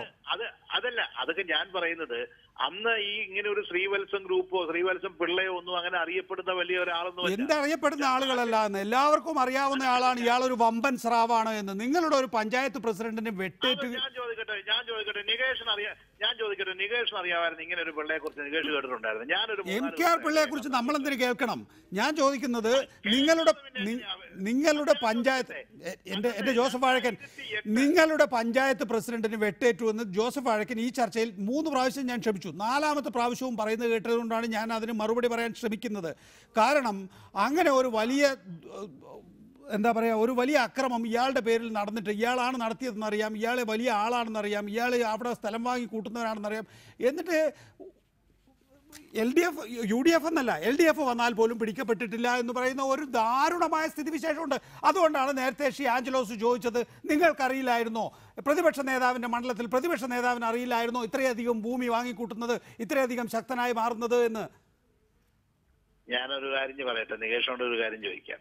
10 വർഷങ്ങൾക്ക് മുമ്പ് ഇപ്പൊ കേരളത്തിന്റെ ഏതെല്ലാം സ്ഥലത്ത് ഭൂമാഫിയകൾ ഭൂമി വാങ്ങുന്നു, നികത്തുന്നു, അവിടെയുള്ള ആളുകളുമായിട്ടും പൊതുപ്രവർത്തകരുമായിട്ടും നാട്ടിലെ സാമൂഹ്യ പ്രവർത്തകരുമായിട്ട് ഏറ്റുമുട്ടുന്നു, അതൊക്കെ നമ്മൾ അവിടെ പ്രാദേശികമായി ചർച്ച ചെയ്യപ്പെട്ട് അവിടെ തീർന്നു പോകുന്നതിനപ്പുറത്ത് സംസ്ഥാന പ്രശ്നങ്ങളായിട്ട് എവിടെയാ വളരുന്നത്? അല്ല, അത് ഇത് സംസ്ഥാന പ്രശ്നമായിട്ട് വളരണം. നമ്മൾ സാധാരണഗതിയിൽ ചെറിയ തോതിലുള്ള മാഫിയ പ്രവർത്തനങ്ങളൊക്കെ ചിലപ്പോൾ പ്രാദേശികമായി മാത്രം ചർച്ച ചെയ്യപ്പെട്ടു പോകുമായിരിക്കും. ഇത് 4000 കോടിയിലധികം രൂപയുടെ വലിയ സമ്പത്ത് നാഗാലാൻഡ്, അവിടെ നമ്മുടെ ഇന്ത്യയുടെ ഏറ്റവും പ്രധാനപ്പെട്ട പ്രശ്നമായി ഇന്ന് കാണുന്നത് നാഗാലാൻഡ് പ്രശ്നമാണ്. ആ നാഗാലാൻഡിൽ നിന്ന് പണമടിച്ചു കൊണ്ടുവന്നത് കൊണ്ടാണ് അവിടെ തീവ്രവാദം നിൽക്കുന്നത് എന്ന് പോലും പറയേണ്ടി വരും. ആ ഒരു സാഹചര്യം നമുക്ക് പ്രാദേശികമായി ഇത്രയും വലിയ സംഭവം ഉണ്ടായിട്ട് ആ ആളെ പൂട്ടാൻ കഴിഞ്ഞില്ല എന്ന് പറഞ്ഞാൽ? നികേഷ് ആടിനെ പട്ടിയാക്കുന്ന പോലുള്ള ചോദ്യങ്ങൾ എന്നോട് ചോദിക്കരുത്.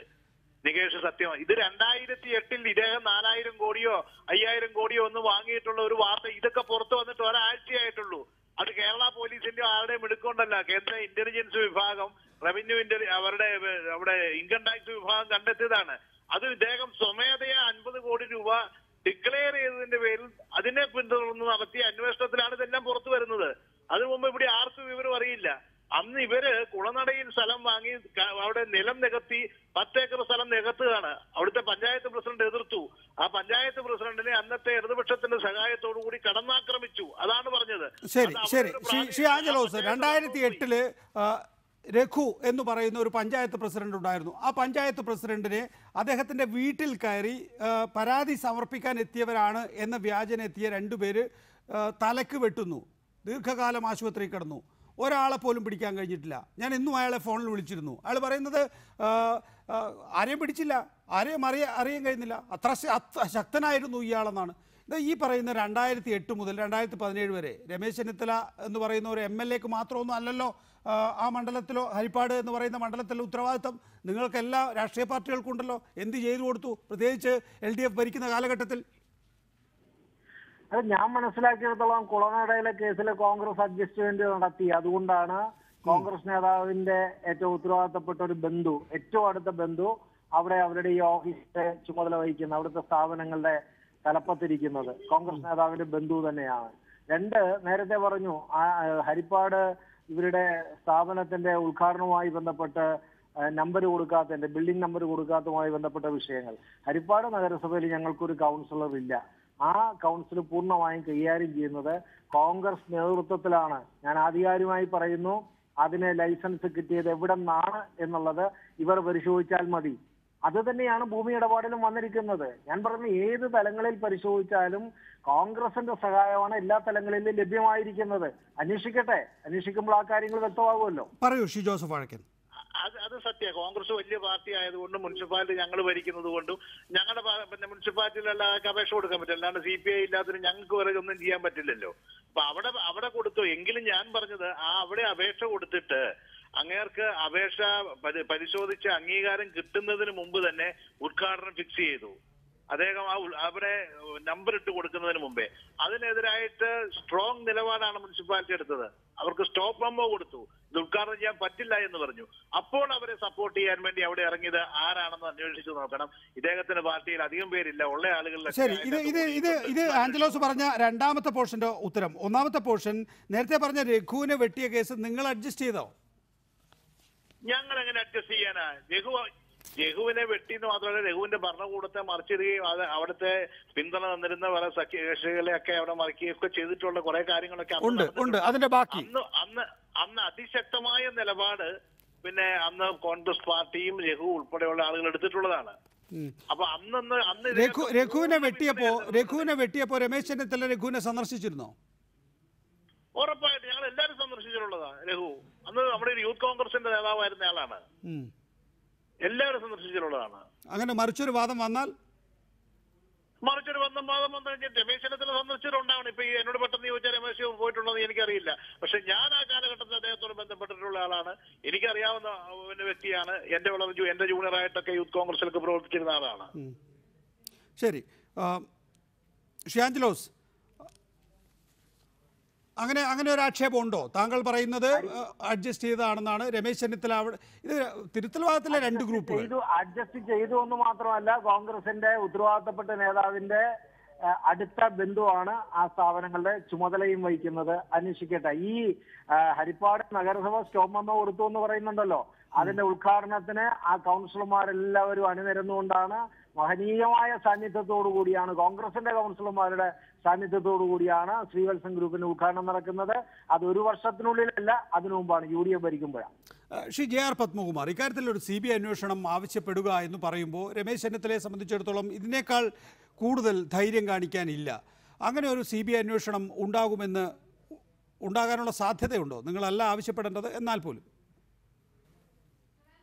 റൈറ്റ്.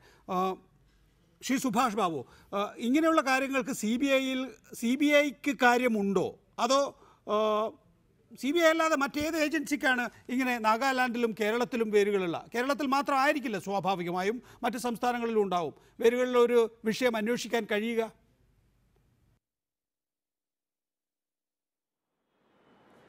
അല്ല, ഇതിലിപ്പം എൻഫോഴ്സ്മെൻറ്റിൻ്റെ അവിടുത്തെ അനധികൃത പണത്തെ പറ്റി അവർ അന്വേഷിക്കുന്നതോടൊപ്പം ഈ പണത്തിൻ്റെ സോഴ്സ്, അതായത് അത് സമ്പാദിച്ച മാർഗം ഗവൺമെൻറ് ഫണ്ടുകൾ ദുർവിനിയോഗം ചെയ്തോ, അല്ലെങ്കിൽ ഒഫീഷ്യലായിട്ടുള്ള കറപ്ഷനിലൂടെയോ, അല്ലെങ്കിൽ മറ്റാളുകളെ ഭീഷണിപ്പെടുത്തിയോ, അല്ലെങ്കിൽ മറ്റാളുകളുടെ ധനം, അതായത് മറ്റാളുകൾ അഴിമതിയിലൂടെ സമ്പാദിച്ച പണം ഇദ്ദേഹത്തിലൂടെ മറ്റു സ്ഥലത്ത് ഇൻവെസ്റ്റ് ചെയ്യപ്പെടുകയോ ഒക്കെ ചെയ്തു കഴിയുമ്പോൾ സ്വാഭാവികമായിട്ട് ഒരു ക്രിമിനൽ കുറ്റമായിട്ട് മാറും.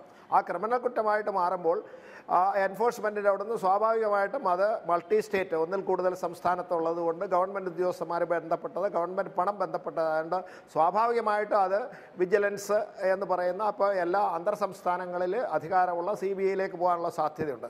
അപ്പോൾ ഇത് തീർച്ചയായിട്ടും ഇങ്ങനെയൊക്കെയാണ് ഇതിൻ്റെ കഥകൾ ഉരുത്തിരിഞ്ഞ് വരുന്നത് എങ്കിൽ തീർച്ചയായിട്ടും CBI അന്വേഷണത്തിന് അതിന് അനുയോജ്യമായ ഒരു താങ്കൾ പറയുന്നത് സംസ്ഥാന പോലീസ് അന്വേഷിക്കണമെന്നാണോ അതോ CBI ഇക്കാര്യത്തിലൊരു അന്വേഷണം നടത്തണമെന്നാണോ? അല്ല, ഞാൻ പറഞ്ഞ രണ്ടും രണ്ടായിട്ടാണ്. സംസ്ഥാന ഗവൺമെന്റിന് ഇതിനകത്ത് അന്വേഷിക്കാനുള്ള, സംസ്ഥാന ഗവൺമെന്റ് തന്നെ നേരിട്ട് അന്വേഷിക്കേണ്ട പല കാര്യങ്ങളും ഉണ്ട്, ഇടപാട് ഉൾപ്പെടെയുള്ള കാര്യങ്ങൾ. എന്നാൽ സംസ്ഥാനത്തിന് പുറത്ത് വരുന്ന ഒരിക്കലും കഴിയില്ല. അതുകൊണ്ട് അത് CBI അന്വേഷിക്കണം, അതിനകത്ത് തർക്കമില്ലല്ലോ. സംസ്ഥാന പോലീസ് അന്വേഷിക്കണം എന്നാണോ മുഖ്യമന്ത്രിക്ക് നൽകിയ കത്തിൽ പറയുന്നത്? അന്വേഷണം എന്നുള്ളതാണ്, അത് ഗവൺമെന്റ് തീരുമാനിക്കാം ഏത് മേഖലയാണ്. ഗവൺമെന്റ് ശുപാർശ ചെയ്താലാണ് CBI അന്വേഷണം വരുന്നത്. അല്ലാതെ ഇവിടെ ഉണ്ടായിട്ടുള്ള വിഷയങ്ങളെ സംബന്ധിച്ച് അടിയന്തര അന്വേഷണം സംസ്ഥാന ഗവൺമെന്റ് നടത്താം, അത് സംസ്ഥാന ഗവൺമെന്റ് ചെയ്യാം. ഗവൺമെന്റ് തീരുമാനിക്കട്ടെ.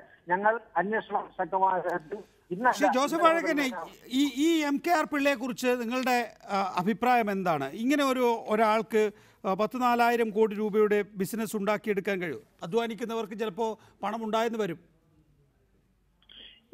ഞാൻ ആകെ ഒരു 4-5 ദിവസമായുള്ള ഈ ആളെ കുറിച്ച് വാർത്തകൾ കേൾക്കാൻ തുടങ്ങിയിട്ട്. അതിനു മുമ്പ് ഞാൻ ഇങ്ങനെ ഒരു മനുഷ്യനെ കുറിച്ച് കേട്ടിട്ടേ ഇല്ല കേരളത്തില്.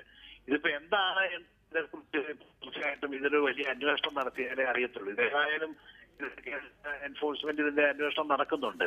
ആ കൂട്ടത്തിൽ ഈ അന്വേഷണത്തിനകത്ത് കൃത്യമായിട്ടും ഇതിനകത്ത് നിയമലംഘനം നടന്നിട്ടുണ്ടെന്ന് ബോധ്യപ്പെട്ടാൽ അന്വേഷണം ക്രിമിനലായിട്ടും വിജിലൻസിന്റെ ഭാഗത്തും അനുമതിയും ഒക്കെയായി എല്ലാ വിഭാഗം ഇടപെട്ടുകൊണ്ടുള്ള അന്വേഷണങ്ങൾ നടക്കണം. അതുകൊണ്ടാണ് ശ്രീ രമേശ് ചെന്നിത്തല ഇന്നൊരു സമഗ്രമായ അന്വേഷണം വേണം എന്ന് പറഞ്ഞുകൊണ്ട് മുഖ്യമന്ത്രിക്ക് കൊടുത്തിരിക്കുന്നത്. CBI ആണ് ഇതിന് ഏറ്റവും അനുയോജ്യമായിട്ടുള്ള ഒരു ഏജൻസി. കാരണം അത് കേരളത്തിന് പുറത്ത് അതും നാഗാലാൻഡ് ഉൾപ്പെടെയുള്ള സംസ്ഥാനവുമായി ബന്ധപ്പെട്ട് നിൽക്കുന്ന ഒരു കാര്യമായതുകൊണ്ട് അതുകൊണ്ട് ആ രീതിയിൽ അന്വേഷണം നടക്കണം. ഇതിനിടയ്ക്ക് ഇതുപോലെയുള്ള വലിയ തട്ടിപ്പുകാരെയൊക്കെ സംരക്ഷിക്കാൻ വേണ്ടിയിട്ടാണോ ഈ വിവാദങ്ങൾ പുറത്തു വിടുന്നത് എന്നുള്ളതിനെ കുറിച്ച് എനിക്കൊരു സംശയമുണ്ട്. ഇത് അയാളെ സംരക്ഷിക്കാൻ വേണ്ടിയിട്ടാണ്. ഇതിനകത്തും ഇയാളുടെ കയ്യിൽ നിന്ന് അച്ചാരം മേടിച്ചിട്ടായിരിക്കും ഈ ഇവിടെ ഇരിക്കുന്ന പല പ്രമാണിമാരും ഇപ്പൊ ഈ ആരോപണമൊക്കെ ഉന്നയിച്ച് നടക്കുന്നത്. അതല്ലാതെ വല്ല തെളിവുണ്ടോ? ചുമ്മാ വെറുതെ ആളുകളെ കുറിച്ച് അങ്ങ് ആക്ഷേപം പറയാ. അങ്ങനെയാണെങ്കിൽ നാളെ മുതൽ ഞങ്ങളും തുടങ്ങാം ഓരോരുത്തരെ കുറിച്ച്. ഓരോ വകുപ്പുണ്ടല്ലോ, ആ വകുപ്പിനെ കുറിച്ച്, മന്ത്രിയെ കുറിച്ച്, ആ മന്ത്രി ഇത്ര വാങ്ങി, ഇതിലെ നോക്കി, അവിടെ നോക്കി, ഇന്നവരൊക്കെ ആയിട്ട് അഡ്ജസ്റ്റ് ചെയ്തു എന്നൊക്കെ പറഞ്ഞുകൊണ്ടുള്ള ആരോപണം ഞങ്ങൾക്ക് നടത്താമല്ലോ. ഇതിനകത്തുള്ള അപകടം ശ്രീ ജോസഫ് വാഴക്കൻ താങ്കൾ മനസ്സിലാക്കണം. വടക്കുകിഴക്കൻ സംസ്ഥാനങ്ങളുടെ ചുമതലയുള്ള AICC ഭാരവാഹി, അതുപോലെ തന്നെ ഹരിപ്പാട് MLA. അപ്പോൾ TJ ആഞ്ചലോസ് ഇനി ഉണ്ടയില്ലാത്ത വെടിവെച്ചതാണെങ്കിൽ പോലും ഇങ്ങനെയുള്ള പ്രമിസസ് അതിനുണ്ട്, സാഹചര്യങ്ങൾ അതിനുണ്ട്. അല്ല, ഞാനിപ്പോ നികേഷിനെ കുറിച്ച് ചില കാര്യങ്ങൾ ഞാൻ അങ്ങോട്ട് പറഞ്ഞാൽ എന്ത് ചെയ്യാൻ പറ്റും? അല്ല, അങ്ങനെ ഒരു പ്രൊമിസസ് ഉണ്ടെങ്കിലും വിശ്വസിക്കുന്ന കാലഘട്ടമാണ്. അതുകൊണ്ട് നിങ്ങൾ കൃത്യമായ ഡിഫൻസ് ഉണ്ടാവണം. നികേഷിന്റെ പല സഞ്ചാരങ്ങളും എനിക്ക് ചില കാര്യങ്ങൾ സംശയം ഉണ്ടെന്ന് പറഞ്ഞുകൊണ്ട് ഞാനത് പറഞ്ഞാൽ ഞാൻ അതിനെ ഡിഫെൻഡ് ചെയ്യേണ്ടി വരും. നിങ്ങൾ എന്ത് ചെയ്യാൻ പറ്റും? പറഞ്ഞാൽ ഞാൻ ഡിഫെൻഡ് ചെയ്യേണ്ടി വരും. അങ്ങനത്തെ കാലാണിത്. എന്നാ പിന്നെ നാളെ മുതൽ ഞാനങ്ങ് തുടങ്ങാം. നിങ്ങളെ കുറിച്ച് 2 ദിവസം അന്വേഷിച്ചിട്ട് ഞാൻ പറയാം എനിക്കൊരു സംശയം ഉണ്ടായാൽ ഇന്ന വഴിക്ക് പോകുന്ന കണ്ടത് ഇന്ന കാര്യങ്ങൾക്ക് വേണ്ടിയിട്ടായിരിക്കും എന്നങ്ങ് പറഞ്ഞുകൊണ്ട് ഇങ്ങനെയൊക്കെ നിങ്ങളിത് പേടിക്കാതെ ഇത്തരം കാര്യങ്ങൾ വരുമ്പോൾ രാഷ്ട്രീയക്കാരല്ലേ നിങ്ങളൊന്നും ഇത്തരം വിഷയങ്ങൾ വരുമ്പോൾ ഇന്ന കാര്യങ്ങളാണെന്ന് പറഞ്ഞ് മറുപടി നല്ല ചൂടപ്പം പോലെ കൊടുത്തിരുന്നെങ്കിൽ ആഞ്ചലോസിന്റെ വായടക്കാൻ കഴിയില്ലായിരുന്നോ? അല്ലാതെ ആഞ്ചലോസിനെ തെറി പറഞ്ഞിട്ടോ വായടപ്പിക്കാനൊക്കെയുള്ള അത്യാവശ്യം ബുദ്ധിയും വിവരമൊക്കെ ഞങ്ങൾക്ക് കൊണ്ട് ഇതിനോടകം.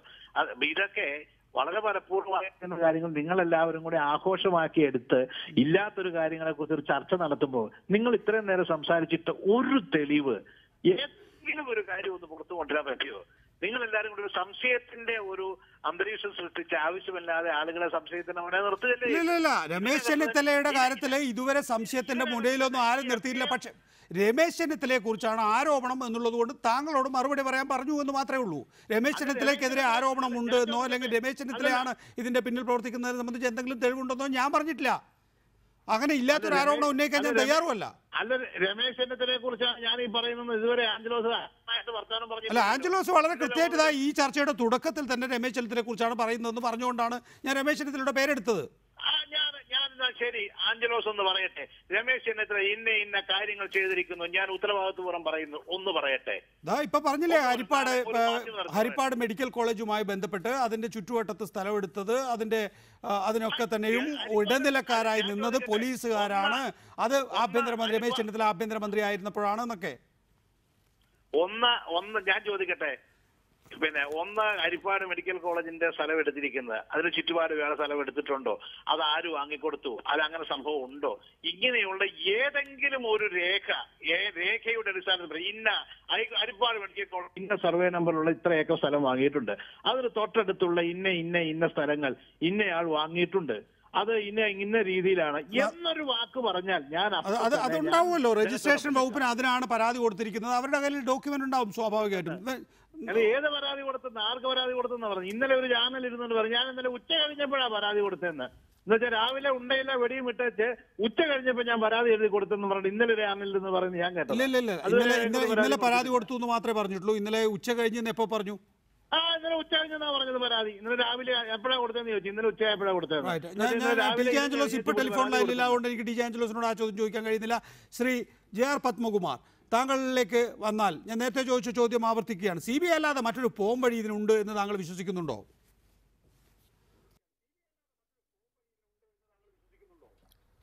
അല്ല, ഇതിൽ 2 കാര്യങ്ങളാണ്. ഇത് രാജ്യരക്ഷയുമായി ബന്ധപ്പെട്ട കാര്യങ്ങൾ ആണെങ്കിൽ തീർച്ചയായിട്ടും CBIയോ NIAയോ അന്വേഷിക്കണം.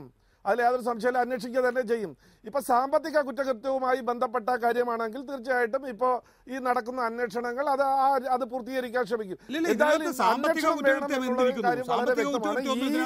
കേരളം ഇന്ന് ഈ കള്ളപ്പണത്തിന്റെ ഒരു ഡംപിംഗ് നമ്മുടെ ശരീരത്തിൻ്റെ ഒരു ഭാഗം, ഇന്ത്യ ഒരു ശരീരമായി കാണാൻ കഴിയുമെങ്കിൽ, ഒരു ബോഡി പാർട്ടായി കാണാൻ പറ്റുമെങ്കിൽ അതിൻ്റെ ഏറ്റവും പ്രധാനപ്പെട്ട ഭാഗം ചോർന്നൊലിക്കുന്നത് ഈ കാരണം കൊണ്ടുകൂടിയാണ്. അതുകൊണ്ട് ഇത് സാധാരണഗതിയിലുള്ള ഒരു അഴിമതി കേസായിട്ടല്ല കാണേണ്ടത്. പകരം ആ സംസ്ഥാനത്തെ ആദിവാസികൾക്ക് കിട്ടേണ്ട പണമാണോ ഈ കേരളത്തിലെ ബിസിനസ് സംരംഭങ്ങളായി ഉയർന്നു വന്നിട്ടുള്ളത്? അതാണ് ഞാൻ പറഞ്ഞത്. അത് തന്നെയാണ് ഞാൻ പറഞ്ഞത്. പ്രാഥമിക അന്വേഷണം മാത്രമല്ല നടക്കുന്നുള്ളൂ. തീർച്ചയായിട്ടും അതിൽ ഗൗരവമായ അന്വേഷണം ഉണ്ടാവും. കേരളം ഒരു ഡംപിംഗ് യാർഡായിട്ട് ഈ കള്ളപ്പണത്തിന് മാറിയിട്ടുണ്ട്. ഇത് മാത്രമല്ല, കേരളത്തിൽ പ്രവർത്തിക്കുന്ന ഒരു വിദ്യാഭ്യാസ ഒരു ഏജൻസി ഉണ്ട്. അത് ഈ വടക്ക് കിഴക്കൻ സംസ്ഥാനങ്ങളിൽ കാര്യമായിട്ട് പ്രവർത്തനം നടത്തിയിട്ടുണ്ട്. മാൾഡ ഉൾപ്പെടെ, അതുപോലെ തന്നെ പശ്ചിമ ബംഗാളിന്റെ ബംഗ്ലാദേശുമായി ബന്ധപ്പെട്ട ആ മോഡൽ വില്ലേജിൽ പ്രോജക്ട് നടത്തിയിട്ടുണ്ട്. അതിനെ സംബന്ധിച്ച് ഇന്റലിജൻസ് ഏജൻസിക്ക് റിപ്പോർട്ട് കിട്ടി 6 മാസമായി അതിന്റെ പ്രവർത്തനം മതിയാക്കി വെച്ചിട്ടുണ്ട്. അതിന്റെ ഹെഡ് ഓഫീസും എല്ലാം കേരളത്തിലാണ്. ഇതൊക്കെ അന്വേഷണം നടക്കുകയാണ്. ഇതൊക്കെ ശക്തമായിട്ടുള്ള അന്വേഷണം ഉണ്ടാവും.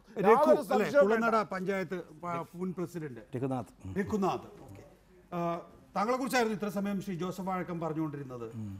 താങ്കൾക്കാണ് വെട്ടേറ്റത്. ആരാ വെട്ടിയത്? അതൊരു അപരിചിതരായ 2 ആൾക്കാരാണ്. ഒരു കൊട്ടേഷൻ സംഘമാണെന്നാണ് നമുക്കത് മനസ്സിലാക്കാൻ കഴിയുന്നത്.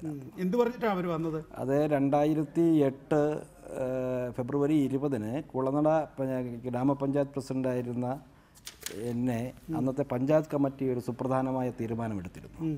MC റോഡിന് സൈഡിലുണ്ടായിരുന്ന പാടശേഖരങ്ങൾ നികത്തി, അതായത് ഞങ്ങളുടെ പഞ്ചായത്തിൽ തന്നെ കരിമല എന്ന് പറയുന്ന ഒരു പ്രദേശത്തെ മലകളെല്ലാം കൊണ്ടുവന്ന് അത് നികത്തി അത് കരഭൂമിയാക്കുവാൻ നടത്തിയ ഒരു ശ്രമം. അതിനോടൊപ്പം തന്നെ അതിനകത്തുണ്ടായിരുന്ന സർക്കാർ ഭൂമി കൂടി ചാലുകൾ പോലും എൻക്രോച്ച് ചെയ്യുവാനുള്ള ഒരു ശ്രമം നടക്കുകയും അത് ഞാൻ ഗ്രാമപഞ്ചായത്തിൻ്റെ അജണ്ട വെച്ച് ചർച്ച ചെയ്യുകയും അതോടൊപ്പം തന്നെ അന്നത്തെ കളക്ടറായിരുന്ന ശ്രീ രാജു നാരായണസ്വാമിയുടെ ശ്രദ്ധയിൽപ്പെടുത്തുകയും അങ്ങനെ ആ നടപടികൾ നിർത്തിവെക്കുവാനുള്ള ഒരു ശ്രമം. അദ്ദേഹത്തിൻ്റെ ബിനാമികളും അദ്ദേഹത്തിൻ്റെ ബന്ധുക്കളും അദ്ദേഹത്തിൻ്റെ ഓണർഷിപ്പിലുള്ള ഒരു ഭൂമിയാണത്. അത് ബോധ്യമായിരുന്നു. ഈ വെട്ടിയതും ഈ MKR പിള്ളയുടെ ഈ ഭൂമിയുടെ വേണ്ടിയാണ്. അതെ, അതായത് പറയാൻ പറഞ്ഞാൽ അന്ന് രാവിലെ തന്നെ ഇതുമായി ബന്ധപ്പെട്ട ഗ്രാമപഞ്ചായത്തിൽ ചർച്ച നടന്നു അറിഞ്ഞപ്പോൾ അവിടെ അതുമായി ബന്ധപ്പെട്ട ആൾക്കാർ രാവിലെ അവിടെ എത്തുകയുണ്ടായി. അന്ന് പഞ്ചായത്ത് സെക്രട്ടറിയുമായിട്ട് എന്തൊക്കെയോ അഭിപ്രായ വ്യത്യാസങ്ങൾ അവിടെ പറയുകയുണ്ടായി. അങ്ങനെ അത് വളരെ വ്യാപകമായി അത് അവരുടെ കാര്യങ്ങളിൽ ഇടപെട്ടാൽ അതിനകത്തൊരു അപശബ്ദം ഉണ്ടായി. അന്ന് രാവിലെ ഉണ്ടായി. അതിനകത്ത് അന്ന് ഉച്ച കഴിഞ്ഞ് ഗ്രാമപഞ്ചായത്ത് കമ്മിറ്റി കഴിഞ്ഞപ്പോൾ എൻ്റെ ഓഫീസിൽ 2 പേര് അപരിചിതരായ 2 പേര് അവിടെ വരികയുണ്ടായി. അവരവിടെ വന്ന് എന്നോട് വേറൊരാളുടെ വീടിൻ്റെ പ്രശ്നം പറയാൻ വേണ്ടി വന്നതാണ് എന്ന് പറയും. പക്ഷെ ഞാൻ ആ പഞ്ചായത്തിലോ എവിടെയോ കണ്ടിട്ടില്ലാത്ത ആൾക്കാരായ 2 പേരായിരുന്നു അവർ. അവരിലൊരാൾ മദ്യവെച്ചിട്ടുണ്ടായിരുന്നു. ഞാൻ അവരോട് ചോദിച്ചു, നിങ്ങളുടെ വാർഡ് ഗ്രാമപഞ്ചായത്ത് അംഗത്തിൻ്റെ പേരെന്താണ്, നിങ്ങളുടെ വാർഡ് ഏതാണ്, ആർക്കാണ് നിങ്ങൾക്ക് ഈ ബെനിഫിഷ്യറി കിട്ടേണ്ടതെന്ന് ചോദിച്ചപ്പോൾ അതിനൊക്കെ പരസ്പര വിരുദ്ധമായ അഭിപ്രായങ്ങൾ പറയുന്നവരായി എനിക്ക് ബോധ്യപ്പെട്ടു. പിന്നെ എനിക്ക് മനസ്സിലായി, എന്നെ ഐഡൻറ്റിഫൈ ചെയ്യാൻ വേണ്ടി വിട്ട, എന്നെ മനസ്സിലാക്കാൻ, ഞാൻ ആരാണ് രഘുനാഥ് എന്ന് മനസ്സിലാക്കാൻ വേണ്ടി വിട്ട 2 പേരാണെന്ന് എനിക്കത് ബോധ്യപ്പെട്ടു.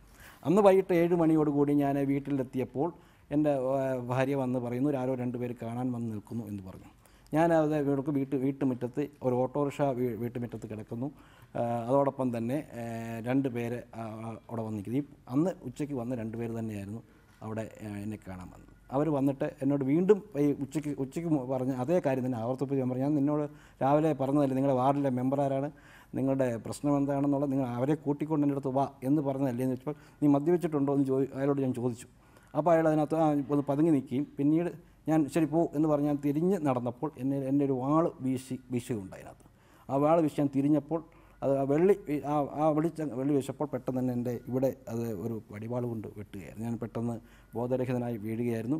NSS മെഡിക്കൽ മിഷൻ ഹോസ്പിറ്റലിൽ എന്നെ അഡ്മിറ്റ് ചെയ്തു. അന്ന് അപ്പോൾ തന്നെ UDF ഈ ഒരു കൊല്ലാനായിരുന്നു, അത് പേടിപ്പിക്കാനായിരുന്നു. അത് എൻ്റെ ഒരു വധശ്രമം എന്നാണ് എനിക്കത് മനസ്സിലാക്കാൻ കഴിയുന്നത്. എന്നെ ഒന്ന് പേടിപ്പിക്കുക, അല്ലെങ്കിൽ ഇങ്ങനെയുള്ള മാഫിയകളെ തൊട്ടാൽ ഇങ്ങനെയൊക്കെ ഇടപെടും എന്ന് പറയാനുള്ള ഒരു താക്കീതായിട്ടാണ് ഞാൻ ഇതിനെ കണ്ടത്. അത് മാത്രമല്ല, വ്യാപകമായാണ് പിന്നീട് ഭരണം നഷ്ടപ്പെട്ടത്. പഞ്ചായത്തിൻ്റെ ഭരണം നഷ്ടപ്പെടുവാനുള്ള കാരണങ്ങൾ കോൺഗ്രസിനുള്ള ചില ആഭ്യന്തര പ്രശ്നങ്ങൾ അന്ന് ഉടലെടുത്തു. ഇതിനെയൊക്കെ കൂട്ടി വായിക്കുമ്പോൾ അവിടെയൊക്കെ ഇതിനകത്ത് അവരുടെയൊക്കെ സ്വാധീനമോ ഇടപെടലോ ഉണ്ടാകാം എന്ന് ഞാൻ സംശയിക്കുന്നു. പക്ഷേ എന്തായാലും അതിനകത്ത് ഉണ്ടായിരുന്നു. അത് അങ്ങനെ ഭരണം നഷ്ടപ്പെടേണ്ട ഒരു സാഹചര്യം അവിടെ ഉണ്ടായി. താങ്കളെ വെട്ടിയതിന് ശേഷം ആശുപത്രി കിടക്കുമ്പോൾ ഈ പറയുന്ന പ്രാദേശിക നേതാക്കളെല്ലാം താങ്കൾക്ക് സഹായത്തിനുണ്ടായിരുന്നു? ഉണ്ടായിരുന്നു. അന്ന് തന്നെ രാത്രി ശ്രീ ഉമ്മൻചാണ്ടി അവിടെ രാത്രിയിൽ എത്തിയിരുന്നു. പിന്നെ ബഹുമാന ശ്രീ രമേശ് ചെന്നിത്തല അന്ന് പിറ്റേ ദിവസം രാവിലെ അവിടെ എത്തിയിരുന്നു. പിന്നെ VM സുധീരൻ അന്ന് വൈകിട്ട് എത്തിയിരുന്നു. UDF ഹർത്താൽ നടത്തിയിരുന്നു. ശ്രീ ബെന്നി ബെഹനാനാണ് ഇത് ഉദ്ഘാടനം ചെയ്തത്. അത് അവിടെ പോലീസ് സ്റ്റേഷൻ മാർച്ച് സംസാരിച്ചത്. DCC പ്രസിഡന്റ് ശ്രീ മോഹൻരാജും അവിടുത്തെ പത്തനംതിട്ട MLA ശ്രീ ശിവദാസൻ നായരും വളരെ രമേശ് ചെന്നിത്തല ഉണ്ടായിരുന്നു അല്ലേ? നേരത്തെ ഞാനത് ജോസഫ് വാഴക്കനോട് തർക്കിച്ച വിഷയമാണ്. അപ്പോൾ രമേശ് ചെന്നിത്തല താങ്കളെ സഹായിച്ചിരുന്നു ആ സമയത്ത്? രമേശ് തീർച്ചയായിട്ടും. യഥാർത്ഥത്തിൽ ഈ പറയുന്ന ആൾ ഇത്രയധികം തഴച്ചു വളരാൻ അവിടുത്തെ പ്രാദേശിക നേതാക്കളുടെ പിന്തുണ ഉണ്ടായിരുന്നോ? പ്രാദേശിക നേതാക്കന്മാരുടെ പിന്തുണ, പ്രാദേശിക നേതാക്കന്മാർ അതൊരു സെൻസിറ്റീവ് പ്ലേസ്, അവർക്കൊക്കെ ഈ ഇത് കണ്ട് അന്താളിച്ച് നിൽക്കുന്നു. വളരെ പെട്ടെന്ന് ഇദ്ദേഹം പെട്ടെന്ന് ഒരു മായിക ലോകം പോലെ പെട്ടെന്ന് പടർന്ന് പന്തലിക്കുന്ന ഒരു വലിയ രാജാവായി മാറുന്നത് നമ്മളിങ്ങനെ കണ്ണടച്ച് തുറക്കുന്നതിന് മുമ്പേ കാണുകയായിരുന്നു. പ്രധാനപ്പെട്ട അവിടെ സാധാരണ പോയ ആൾക്കാരല്ലേ, അവരുടെ വസ്തുക്കൾ വിൽക്കാനുണ്ട്, പെട്ടെന്ന് നോക്കുമ്പോൾ അത് അദ്ദേഹത്തെ സമീപിച്ച് അതെങ്ങനെ സാധിക്കുന്നു? സാധാരണത്തിൽ ഒരാൾക്ക് സാധിക്കുമോ? ഒരിക്കലും ഒക്കെ ഇല്ലല്ലോ. പിന്നെ എന്തുകൊണ്ട് എങ്ങനെ സാധിക്കുന്നത്? ഇതിൻ്റെ ഒരു സോഴ്സ് അതാണല്ലോ ഇപ്പോൾ CBI അന്വേഷണം പ്രതിപക്ഷ നേതാവ് പറയുന്നത്. ശരി, അയാൾക്ക് നാഗാലാൻഡിൽ നിന്ന് കൊണ്ടുവന്ന പണം അയാളുടെ കയ്യിലുണ്ടെന്ന് വെച്ചാൽ പണം ഉണ്ടായാൽ തന്നെ എല്ലാം നടക്കണമെന്നല്ലോ. അയാൾ വിചാരിക്കുന്ന ഭൂമി അയാൾക്ക് കിട്ടും. അത് ശ്രീ ആഞ്ചലോസിനെ പോലുള്ളവർ പറയുന്നത് പ്രാദേശിക നേതാക്കളുടെ സഹായത്തോടു കൂടിയാണ്. അത് അങ്ങനെയൊക്കെ അല്ല, അത് അവരുടെ വീട്ടിലെ അദ്ദേഹത്തിൻ്റെ അനന്തരവൻ ആളാണ് അവിടുത്തെ ഒരു പിന്നെ ഈ കാര്യങ്ങളെല്ലാം ചെയ്തുകൊണ്ടിരുന്നത്. അദ്ദേഹം 95-ൽ CPM ആയിരുന്നു. CPM-ൻ്റെ സ്ഥാനാർത്ഥിയായിരുന്നു, ബ്ലോക്ക് പഞ്ചായത്ത് സ്ഥാനാർത്ഥിയായി മത്സരിച്ചു. അന്ന് CPM-ൻ്റെ സഹായമാണ് വേണ്ടതെന്ന് തോന്നിയപ്പോൾ അദ്ദേഹം CPM-ൽ മത്സരിച്ചു. CPM-ൻ്റെ സർവീസ് സഹകരണ ബാങ്കിൻ്റെ പ്രസിഡൻ്റായി അദ്ദേഹം. 2005-ലെ ഇലക്ഷൻ വന്നപ്പോൾ അദ്ദേഹം BJP സ്ഥാനാർത്ഥിയായി. അവിടെ എനിക്കെതിരെ BJP സ്ഥാനാർത്ഥിയായിട്ടാണ് അദ്ദേഹം മത്സരിക്കുന്നത്. അപ്പോൾ കാലാകാലങ്ങളിൽ ഇങ്ങനെയുള്ള എല്ലാ രാഷ്ട്രീയക്കാരുമായിട്ടും ബന്ധമുണ്ട്. CPM, BJP. അവർക്ക് എനിക്ക് മനസ്സിലാക്കാൻ കഴിയുന്നത് മിക്കവാറുമുള്ള രാഷ്ട്രീയ സാമുദായിക നേതാക്കന്മാരുമായിട്ടും ബിസിനസ്സുകാരുമായിട്ടൊക്കെ ബന്ധപ്പെടാറുണ്ട്, പ്രാദേശിക തലത്തിലും ബന്ധപ്പെടാറുണ്ട്. അവർക്ക് ഇയാൾ ഈ സാമുദായിക പ്രവർത്തനം നടത്തുന്ന ആളാണ്? അല്ല, ഒരിക്കലും അല്ല. അദ്ദേഹം ക്ഷേത്ര കാര്യങ്ങളിൽ വളരെ തൽപരനായ ആളാണ്, ക്ഷേത്രങ്ങളെ അകവഴിഞ്ഞ് സഹായിക്കുന്നത്. ഇന്നലെ ആരോ പറയുന്നത് കേട്ടോ, ഒരു പ്രത്യേക സമുദായമുള്ള മേഖലകളിൽ മാത്രമേ ഇയാൾ ബിസിനസ് ചെയ്യുള്ളൂ, അങ്ങനെയാണോ? അങ്ങനെ എനിക്കതിനെക്കുറിച്ച് തോന്നിയിട്ടില്ല. സ്വാഭാവികമായിട്ടും ശ്രീ രഘുനാഥ്, അത്തരത്തിലൊരു ഒരു വലിയ മാഫിയ വളർന്നു വരുമ്പോൾ പ്രാദേശിക രാഷ്ട്രീയക്കാർ അല്ലെങ്കിൽ രാഷ്ട്രീയ പാർട്ടികൾ തന്നെ പറയാം, രാഷ്ട്രീയ പാർട്ടികളുടെ ഒരു കണ്ണുണ്ടാവില്ലേ? അപ്പോൾ അത് അങ്ങനെയൊക്കെയാണല്ലോ നമ്മൾ രാഷ്ട്രീയ പ്രവർത്തനത്തിന് ഉപയോഗിക്കേണ്ടത്. അതെ, അങ്ങനെ ഒരു സംഭവം അവിടെ പഞ്ചായത്തിലുണ്ടായപ്പോൾ UDF അതിനെതിരെ ഓപ്പൺ ഫൈറ്റ് നിലപാടെടുത്തു, ഹർത്താൽ നടത്തി, സമരരംഗത്തുമായി എത്തി. ഇയാൾക്കെതിരെ എതിർത്ത് ഇതിനകത്ത് കാര്യങ്ങളെക്കുറിച്ച് അന്വേഷിക്കണമെന്ന് പറഞ്ഞു, ഈ കാര്യങ്ങളുടെ സ്രോതസ് കണ്ടെത്തണമെന്ന് പറഞ്ഞു. അതിനകത്ത് അങ്ങനെയുള്ള കാര്യങ്ങളിൽ വളരെ ശക്തമായി UDF അവിടെ തീരുമാനമെടുത്തിട്ടുണ്ട്. സമരരംഗത്ത് വന്നിട്ട് ഓപ്പണായി ഫൈറ്റ് ചെയ്തിട്ടുള്ള ഒരു പ്രസ്ഥാനം അവിടെ UDF ആണ്. അവിടെ ഇക്കാര്യത്തിനകത്ത് ശ്രീ JR പത്മകുമാർ, അത്തരത്തിലൊരു പ്രവർത്തനം ഉണ്ടായിട്ടും അവസാനം ഇങ്ങനെയൊക്കെ ഒരു കാലഘട്ടത്തിലേക്ക് എത്തിപ്പെടേണ്ടി വന്നു. 4000 കോടിയിലേക്കോ അല്ലെങ്കിൽ ഇത്രയധികം വലിയ സാമ്രാജ്യമായിട്ടോ ഒക്കെ വളരുന്ന ഒരു കാലഘട്ടം വരെ കാത്തു നിൽക്കേണ്ടി വന്നു എന്ന് പറയുമ്പോൾ അതൊരു പരിമിതി തന്നെയല്ലേ? നമ്മുടെ ഒരു നിയമവ്യവസ്ഥയുടെയോ അല്ലെങ്കിൽ നമ്മുടെ ഒരു സിസ്റ്റത്തിൻ്റെയോ തന്നെ ആകെ?